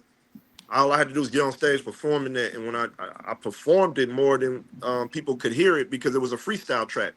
So once we decided to put it out, kind of do a video for people just so they could have it somewhere.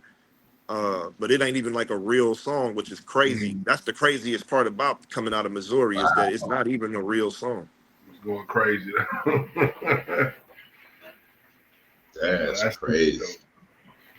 I feel bad about that sometimes because I'm like, if this would have been a real song, nigga, who knows? Man. Straight up. And that's why I don't suggest people radio spins for sure. Would have been out of this world. And that's why I don't suggest people really be jacking for beats like that if you ain't got to, man. Spit that stuff over some original beats. Facts, bro. Yeah, that shit was fire, bro. You had some great comments in that section. It was one nigga that was like, I'm just a boring corporate dude, but this song makes me like jam it out. I'm like, oh yeah, that's a real white dude. Man, that's back when white still had a lot of. I got a lot of real white fans out there, but I did agitate a lot of my white fans. The more political I got over the years, no doubt. It was some negative shit. I won't let you bring that up, but it was some people on there that's like, yeah, some crazy shit. Of course. Of course. Wow. But the thing is, I wasn't going to say comments. I was going to say, the thing is, dog, sometimes I can be intentionally polarizing. That's something I get. That's why I say don't wait to have a career. Because if you having a career, you got to get your Nina Simone on. You're going to have the times where you Lil Wayne and you're going to have times where you Taylor Swift and you Kendrick Lamar and you Michael Jackson. But sometimes you're going to be Nas when he dropped that N-word album. And people gonna be like, why would you make something like this? Exactly. You know what I'm saying? They was not happy with Nas when that dropped. Facts, yeah. So sometimes you gonna, as a full artist, I want to have the most because when you want when the niggas in 3035 make the movie and whoever play it. When the niggas in 3035 make the movie, 3035, baby. I want them niggas to have scenes in that motherfucker. Straight up. Y'all need to know what's popping. Hey, it was one collab that I ain't really get to that I wanted to say. How was it and how did that happen when you did work with Lupe? Was it because you booked him here? So nah, I ain't booked Lupe, man. And honestly, I didn't meet Lupe till years later. But what happened was there was a Black Spade show. And that's back when they used to do big shows underneath the arch. So like Live at the Levee shit? Yeah, Live at the Levee. Yeah, I remember that because I remember seeing what's her name? What's the black woman name? Oh my god, not Andy Stone. What's the India Ari. I was just about to say India Ari. Soul Child was down there too. So I got to work in a quick remember. Second, but I'm gonna close out with a couple more stories that I can share. But so when we did the Live at the Levee, dog, I was a dishwasher, bro, at the Bow House. And the thing about me, I got certain principles that I bring with me in anything I'm doing, kind of like on some Michael Jordan, Kobe Bryant type stuff. Like it don't matter what a person with my type of personality altitude do. We are gonna obsess over it, no matter what it is. So if I'm washing dishes, I'm the coldest nigga washing dishes. I got the shit lined up. You know what I'm saying? I'm in that motherfucker working hard. They gonna look at me like, damn, we got a for real all-star in this bitch. Like, okay, you know what I'm saying? So I used to thug it out in the dish pit, and I hated it, but at the same time, it's what I'm doing. So I remember when Spade said he had the Lupe show. I really was kind of just looking for a sign that we should be rapping, and he was like, "Yeah, bro, I got the levy." Woo, woo, woo. Man, when we went to do that show, it was people as far as my eyes could see. And I hate that we didn't have social media and all that at that era, because at that point, if we had Instagram and all the woo woo woo, it's a different That's conversation. like Because early this mid 2000s. this is people as far as your human eye can see. Crazy. When that music dropped, the crowd went bananas. And prior to the show, I was in the pit, and I told them people at the job, basically, I'm quitting. You know, because I would have had to come to work and miss that show, and it wasn't nothing in me that was gonna miss that show. No, hell no. And that was the beginning of us feeling like somebody was giving us a sign that this was going in the right direction. So I had to lean into it at that time. You know what I'm saying? And I met Lupe Fiasco years later at Harvard with D1. I went to see all them at a panel. I'm partners with D1. I'm real cool. We were just talking about D1 last episode. I'm super cool with D1. No doubt. I don't really be agreeing with everything he do sometimes, but he don't be agreeing with everything I do sometimes. You know what I'm saying? Right. That's facts. Yeah. But that's my nigga though. But y'all still got the common goal. You know what I mean? Exactly. Yeah. But we need him. I say that now. We need him out here. You can make that happen. Yeah, I could probably connect y'all. But Bet. I got to eat dinner with D1 and Lupe at the same table with a bunch of other people, man. And the conversations I heard at that night was crazy. That's why I really got to understand the mindset of Lupe, man. Lupe is he a different dude. He a different type of dude. Yeah. You know what I'm saying? Don't nobody really want no smoke with that cat, for real. No. Lyrically, come on.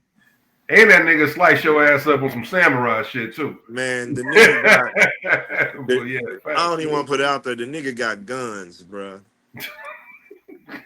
If you think you got guns, you ain't got no more guns than Lupe. You don't know, you're right.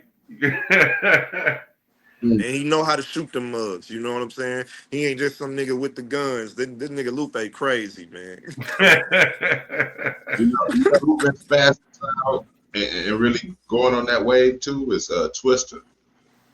Yeah, he's going to the extent where he's teaching now. You know what I'm saying? He's teaching you how to teaching gun training. Yeah, facts. Yeah, that's dope. And all that. So that's dope. It's something about them Chicago niggas with them guns, bro. They ain't bullshit. They ain't playing. But man, you know what? I know you gotta leave soon, but I just want to ask one last thing for me, man. When I say Teflon Poetics of Predestination, man. Man, y'all wildin' on this interview.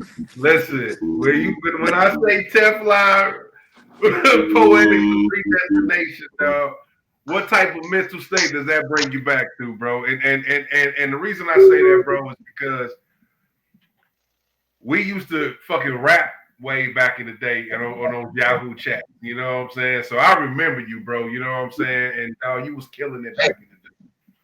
That's a fact. Damn, he's way back. I bring it way back. Yahoo chat days, bro. You know what I'm saying? Oh, the dial up in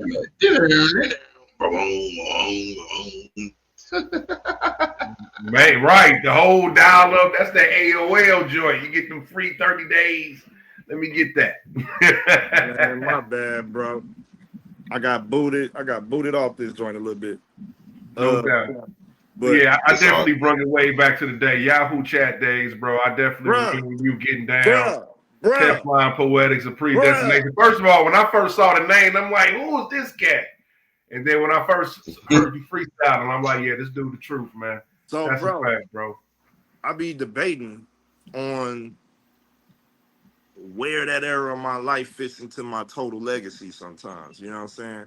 Because you had to be somebody who was like really into underground rap to even know you had to be ahead of all You had Real to really talk, be bro. there. fucking hip hop heads Dog. to Any even place I could know, find rap, I was there. Yeah, like that's crazy. no doubt, But bro. man, that's back when, to be honest, I was just getting into the internet, and I was on my mama's basement, and it was only but a handful of us fucking around on the internet in St. Louis Facts. to rap. Yeah, it You was know some what I'm new saying? shit. Yeah. And it was so many. The internet was so not accessible to so many people that whoever you was meeting in these cities, you was just meeting them. So if you met a Philly nigga, that was the Right. Philly nigga. If you met Facts. a nigga from Toronto, that was the Toronto nigga. Yep. It'll be like Toronto. nigga, it's got Yeah. them 600,000 people. Yep. That's a fact. Yeah, but he ain't lying, bro. It was the first time we was able to connect with different cats from different countries, different states. It was different. So yeah, man, we used to be in them rap shits freestyling. They used to have some shit called That some shit's shit funny. called like word style, where they like the people in the chat throw you a word, you throw it in your freestyle. You know what I'm saying? It was just a great way to, you know what Yeah. I'm saying, to definitely So steel sharpen steel, as they say. You I know? was on a base. It was like Fight Club for rap, basically. Exactly. For real. That's what it Mm. was. Fight Club for rap. Yeah. You get on the internet, you don't know who you could be rapping against. And sometimes you fuck around, be rapping against a real known rapper who just don't want to Right. say who he is. Yes, sir. You know, like they say Cannabis used to be on there and shit. Yeah, that was the big thing. They said facts. Cannabis was all on that motherfucker. Which I wouldn't doubt, because that nigga looked like he was competitive as a motherfucker. You know, You don't know get what I'm that smoke saying? in you. Facts. But yeah, dog, I was just on the internet in my mama's basement figuring it out. You know what I'm saying? Honestly, I'm a if we being real, I'm an internet rap pioneer for real, because we was on the internet Right. when it wasn't even conceivable that you should be rapping on the internet. Exactly. Straight up. When I Dial found up out internet. you cat had rap rooms, it was over. What? Y'all who got rap rooms? What the fuck? Yeah, that's a I fact. wish they would bring that shit back, man, because Hey, yeah, that that type of taught me. shit. That was where I learned a lot too. I could battle people safely. Wasn't nobody gonna shoot the shit up. You ain't gonna get into a fight, you know. That's a But I will fact, say bro. this though: St. Louis is important to my story in these regards, because I could have just ran away with the rapping on the internet. I could have just fell in love with that and never got to rapping in front of people. But the STL just wasn't gonna give you that credit if you Yeah, hadn't got out here and mix and mingle with the real deal shooters and We a looters. You know what I'm saying? that's a we, fact. we Like a hard sell. We a hard sell. this Niggas one ain't of them gonna really cities that believe. live and die by the you ain't a gangster till you do it to a gangster. So Mm-hmm. you got to get out here in St. Louis and do it, man. And Yeah, so I kind of started out on the internet hardcore, and then when I had to branch out and figure out how to rap in front of people, and that was something different that because was different. I Yeah, used to rap off beat a little bit back then, and I had to learn how to actually move a crowd, and it goes back to what I said earlier, being the Mm. best MC just ain't always about rapping the best. It's about, you facts. know, if this is EA player, you got to get that 99 some type of way. You know what I'm saying? Well, I appreciate you speaking on that, bro. You know, honestly, I can say this is the only time where I've actually seen a rapper in their grassroots phase, bro, until what they flourish to now, bro. That's why, bro, I be feeling so proud when I be seeing you in the pictures with Nas. Like, man, I remember rapping with this guy way back on Yahoo Chat. So I definitely appreciate you, Hey, Jeremy, but you know, man. bro, I'm glad that you brought that up, because also that's a part of what I be trying to do. I'm just trying to validate the experience of the underground niggas. You know what I'm Facts, saying? Like, facts. that's a real thing. We had to come up rapping in Yahoo chat rooms and stuff, bro. Like, niggas was just trying to get it how we live, however we Trying to could get get it how it. you live. Facts, yeah. Straight up, we had to find our way. St. Louis didn't have all those avenues, you know what I mean? So we was hungry, trying to find to get our Like, voice bro, you out. gotta understand, this is equivalent of you getting on your phone tonight, going to Google, and they got a voice chat. So the voice chat is just supposed to be people going to voice chat to talk. You might meet a nigga from Montana, Right. Seattle. They just in there chatting. Niggas said, fuck that. Fuck Start that. rapping in this shit. Niggas playing beats in that motherfucker trying to get on the beat. Yeah, man. It was definitely raw, but yeah. So I started a crew called Predestination with cats from all over the fucking country for real. Maybe even the world. You know what I'm saying? Facts. Some of these niggas I ain't even know where they was from. Straight up. But they get on there and so if you was with the Pre-D and you got in there, you was supposed to be one of them niggas. You was supposed one to of be the ill niggas, right? Super cold. Like that nigga with them niggas. Like yeah, oh yeah, he stamped. So yeah, I was with them niggas, but them was some of the best rappers I ever met. Facts. Those days was something, yeah, for real. Yeah. So yeah, I just definitely had to bring that up with you, man. That's why it's an honor for you to be on that platform, Tef, dog, and we appreciate you. Love, bro. I appreciate y'all having me, man. I want to come back and even help get some guests when I can, man. So shit. Hey, listen, straight up, it's all about motion. We appreciate that, bro. For sure. For sure. I got one last question. Boys, man. Go ahead, man. Go ahead. I got one last one. It's real simple though. You said you had to rewrite your verse a couple times for that Royce the 5'9" track. One, how did that even happen? Two, good questions, why did you feel you had to rewrite your verse? Y'all got some good questions, gang. Yeah. I've been digging deep, bro. I've been digging in the crates. DITC over here, man. I've been digging in the crates. Y'all got some excellent questions. So I'm gonna get into real history on this Royce the 5'9" Tef Poe track. I signed a deal with a company called Overdose through Jay Stretch. And Stretch brought a rich white boy to the table. I signed with Overdose.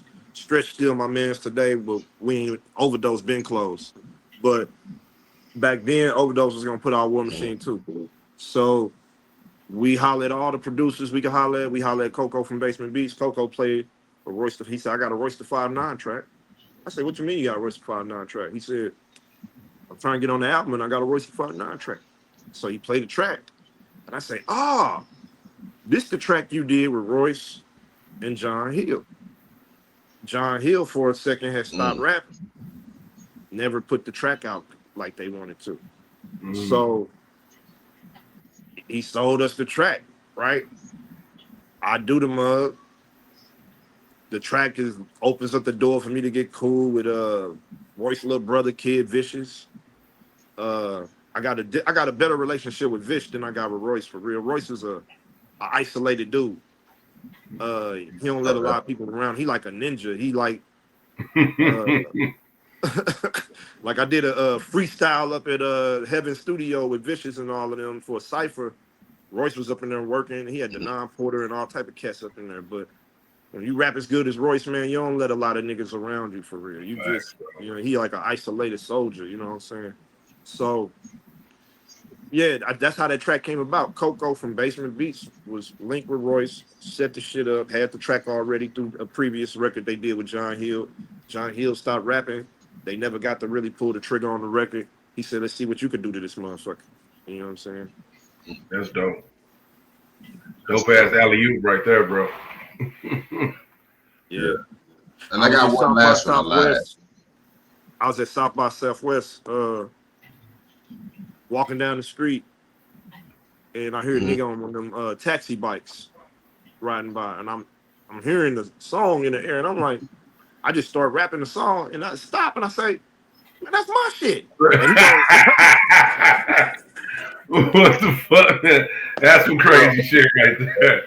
Get on the taxi, and nigga like, oh shit, you Tef Poe.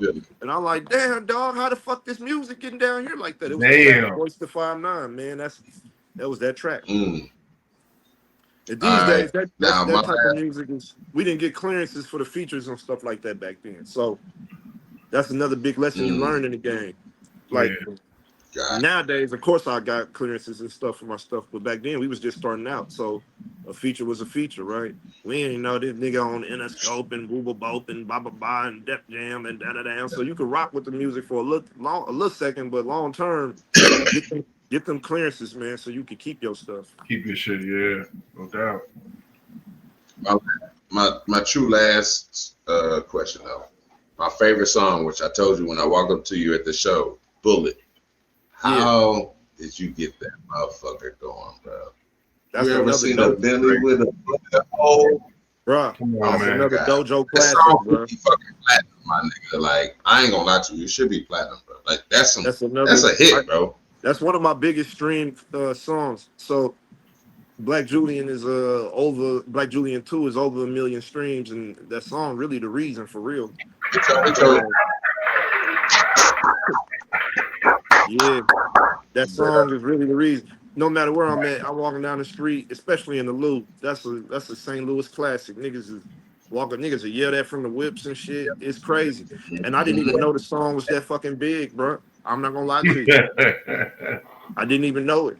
That song is I huge. didn't even know it. I knew that we had a lot of streams on the shit, but you know the streams and shit, man. You don't really count that data like that, You like don't know that, who's like watching. that, like that. You know what I'm Yeah, saying? you don't know who's But watching.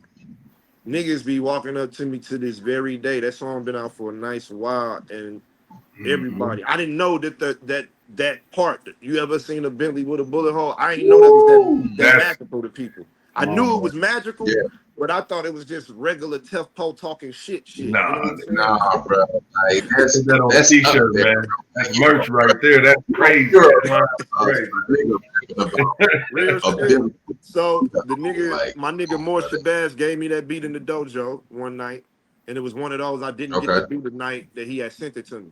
So I had to come back to the crib to do I think books and breakfast or something. So I wrote that bitch on the plane back to Boston on some. I'm finna go straight to the studio. Wrote that motherfucker, landed, went Mm, straight to the lab, did that motherfucker. I knew once we recorded it, It was gonna be I something. was like, this shit crazy. Right. But I ain't know. hey, I'm not gonna you sit like, here and cap to you like I knew that it was gonna be a runaway freight train. Though I ain't gonna sit here and cap.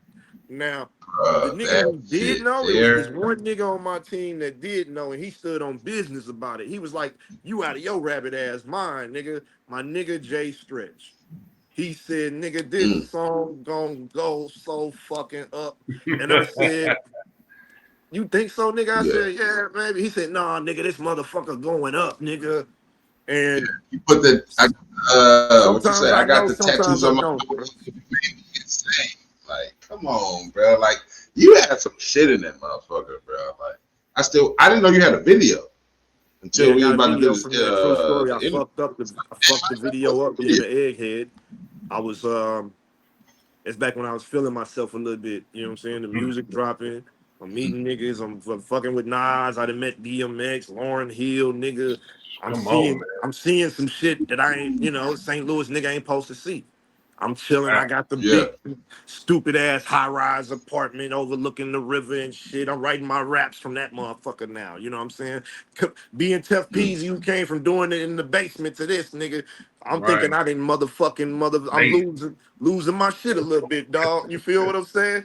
mm, So I'm supposed to be at the video shoot. Goddamn, early in the morning. My dumbass, Rimrod did the video. My dumbass sitting up in the apartment the night before with my cousin. We smoking pounds of weed, kicking it with girls, nigga. I'm just doing the most, nigga. Doing the most, my The G. most, nigga. And I know I gotta do the video tomorrow, but I'm thinking, nigga, I can make this shit. Now, I wish I would have got there on time because the original treatment was so cold, but we just didn't have time to do it all, so we Have had to time to trim that do it. motherfucker. Damn. But I to this day I missed that. I kind of fucked the video up if we want me to be real about it. But my nigga Rimrod's such a expert at shit. He knew how to fix that motherfucker. Like, ah, nigga, we Wizard. can make is make this that motherfucker work. the black dude at the beginning? Yeah, Do he play somebody? Is that the black dude at the the cop black dude at the beginning, that's my homeboy JR. He in the Risk Game Proper video too with Killer Mike. with Killer Mike? I was gonna ask you about that. I don't know if you had time because Yeah, I now spit some I give a that was dope. little That was like some I give a Motel little 6 blurb shit. about that before I get out of here, man. Yeah. We Ah, DJ yeah, bet. Trackstar set that up, man. My boy DJ Trackstar. He I, is currently Run the Jewels DJ, but a lot of people don't know Trackstar straight from St. Louis Okay. Underground. You know what I'm saying? Like you couldn't be more from St. Louis Underground than DJ Trackstar. So me and him used to break into facilities to print mixtapes up and do all type of stuff. Host battles at he was hosting battles at his old crib and all type of stuff. So he used to do these mixtapes called the $1 mixtape that he would get as many people on there as he could and he'll sell them for $1. So I learned a lot of hustle from dude. He graduated from the WashU School of Business, and he just was a smart cat. He was one of them people who I kind of always knew dude was gonna get on because he was just a smart motherfucker. So he basically used the mixtape circuit to get into position, but he did a tape with Mike, and that's how Mike and him got to know each other. And he plugged me with Mike on some, hey man, dude want to buy a feature from you. I didn't have all the money in the world at that time because I'm washing dishes. And I gave Mike, I think, man, 700, if I'm being real. Now, Killer Mike, I never do no motherfucking verse for no 700. Nigga, what? Right. Not a chance in life. Grammy Award winner, right? Yep. Not a chance. Even Grammy before Award winner we Killer hit Mike, them, man. before my boy hit them grams, he wasn't finna do that motherfucker for no 700. So goddamn, it was the perfect storm, the perfect moment, the perfect time. You know what I'm saying? And he laid a fire verse. he came in He and did laid a that Fat fire. Buddha, man, and shit when they had a show here. Now, thing is, he hit me again when he did the video, because this is what a lot of cats need to know too. You pay for the feature, you got to pay what you pay for that for that video. So ultimately, he got a decent sized guapo out of me, but you know what I'm saying? He did do it for the love, you know what I'm saying, for what I paid, you know what I'm saying? Right.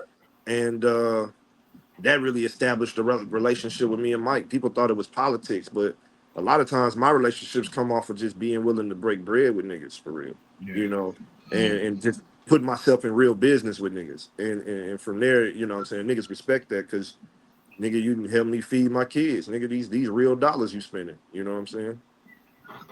That's fine.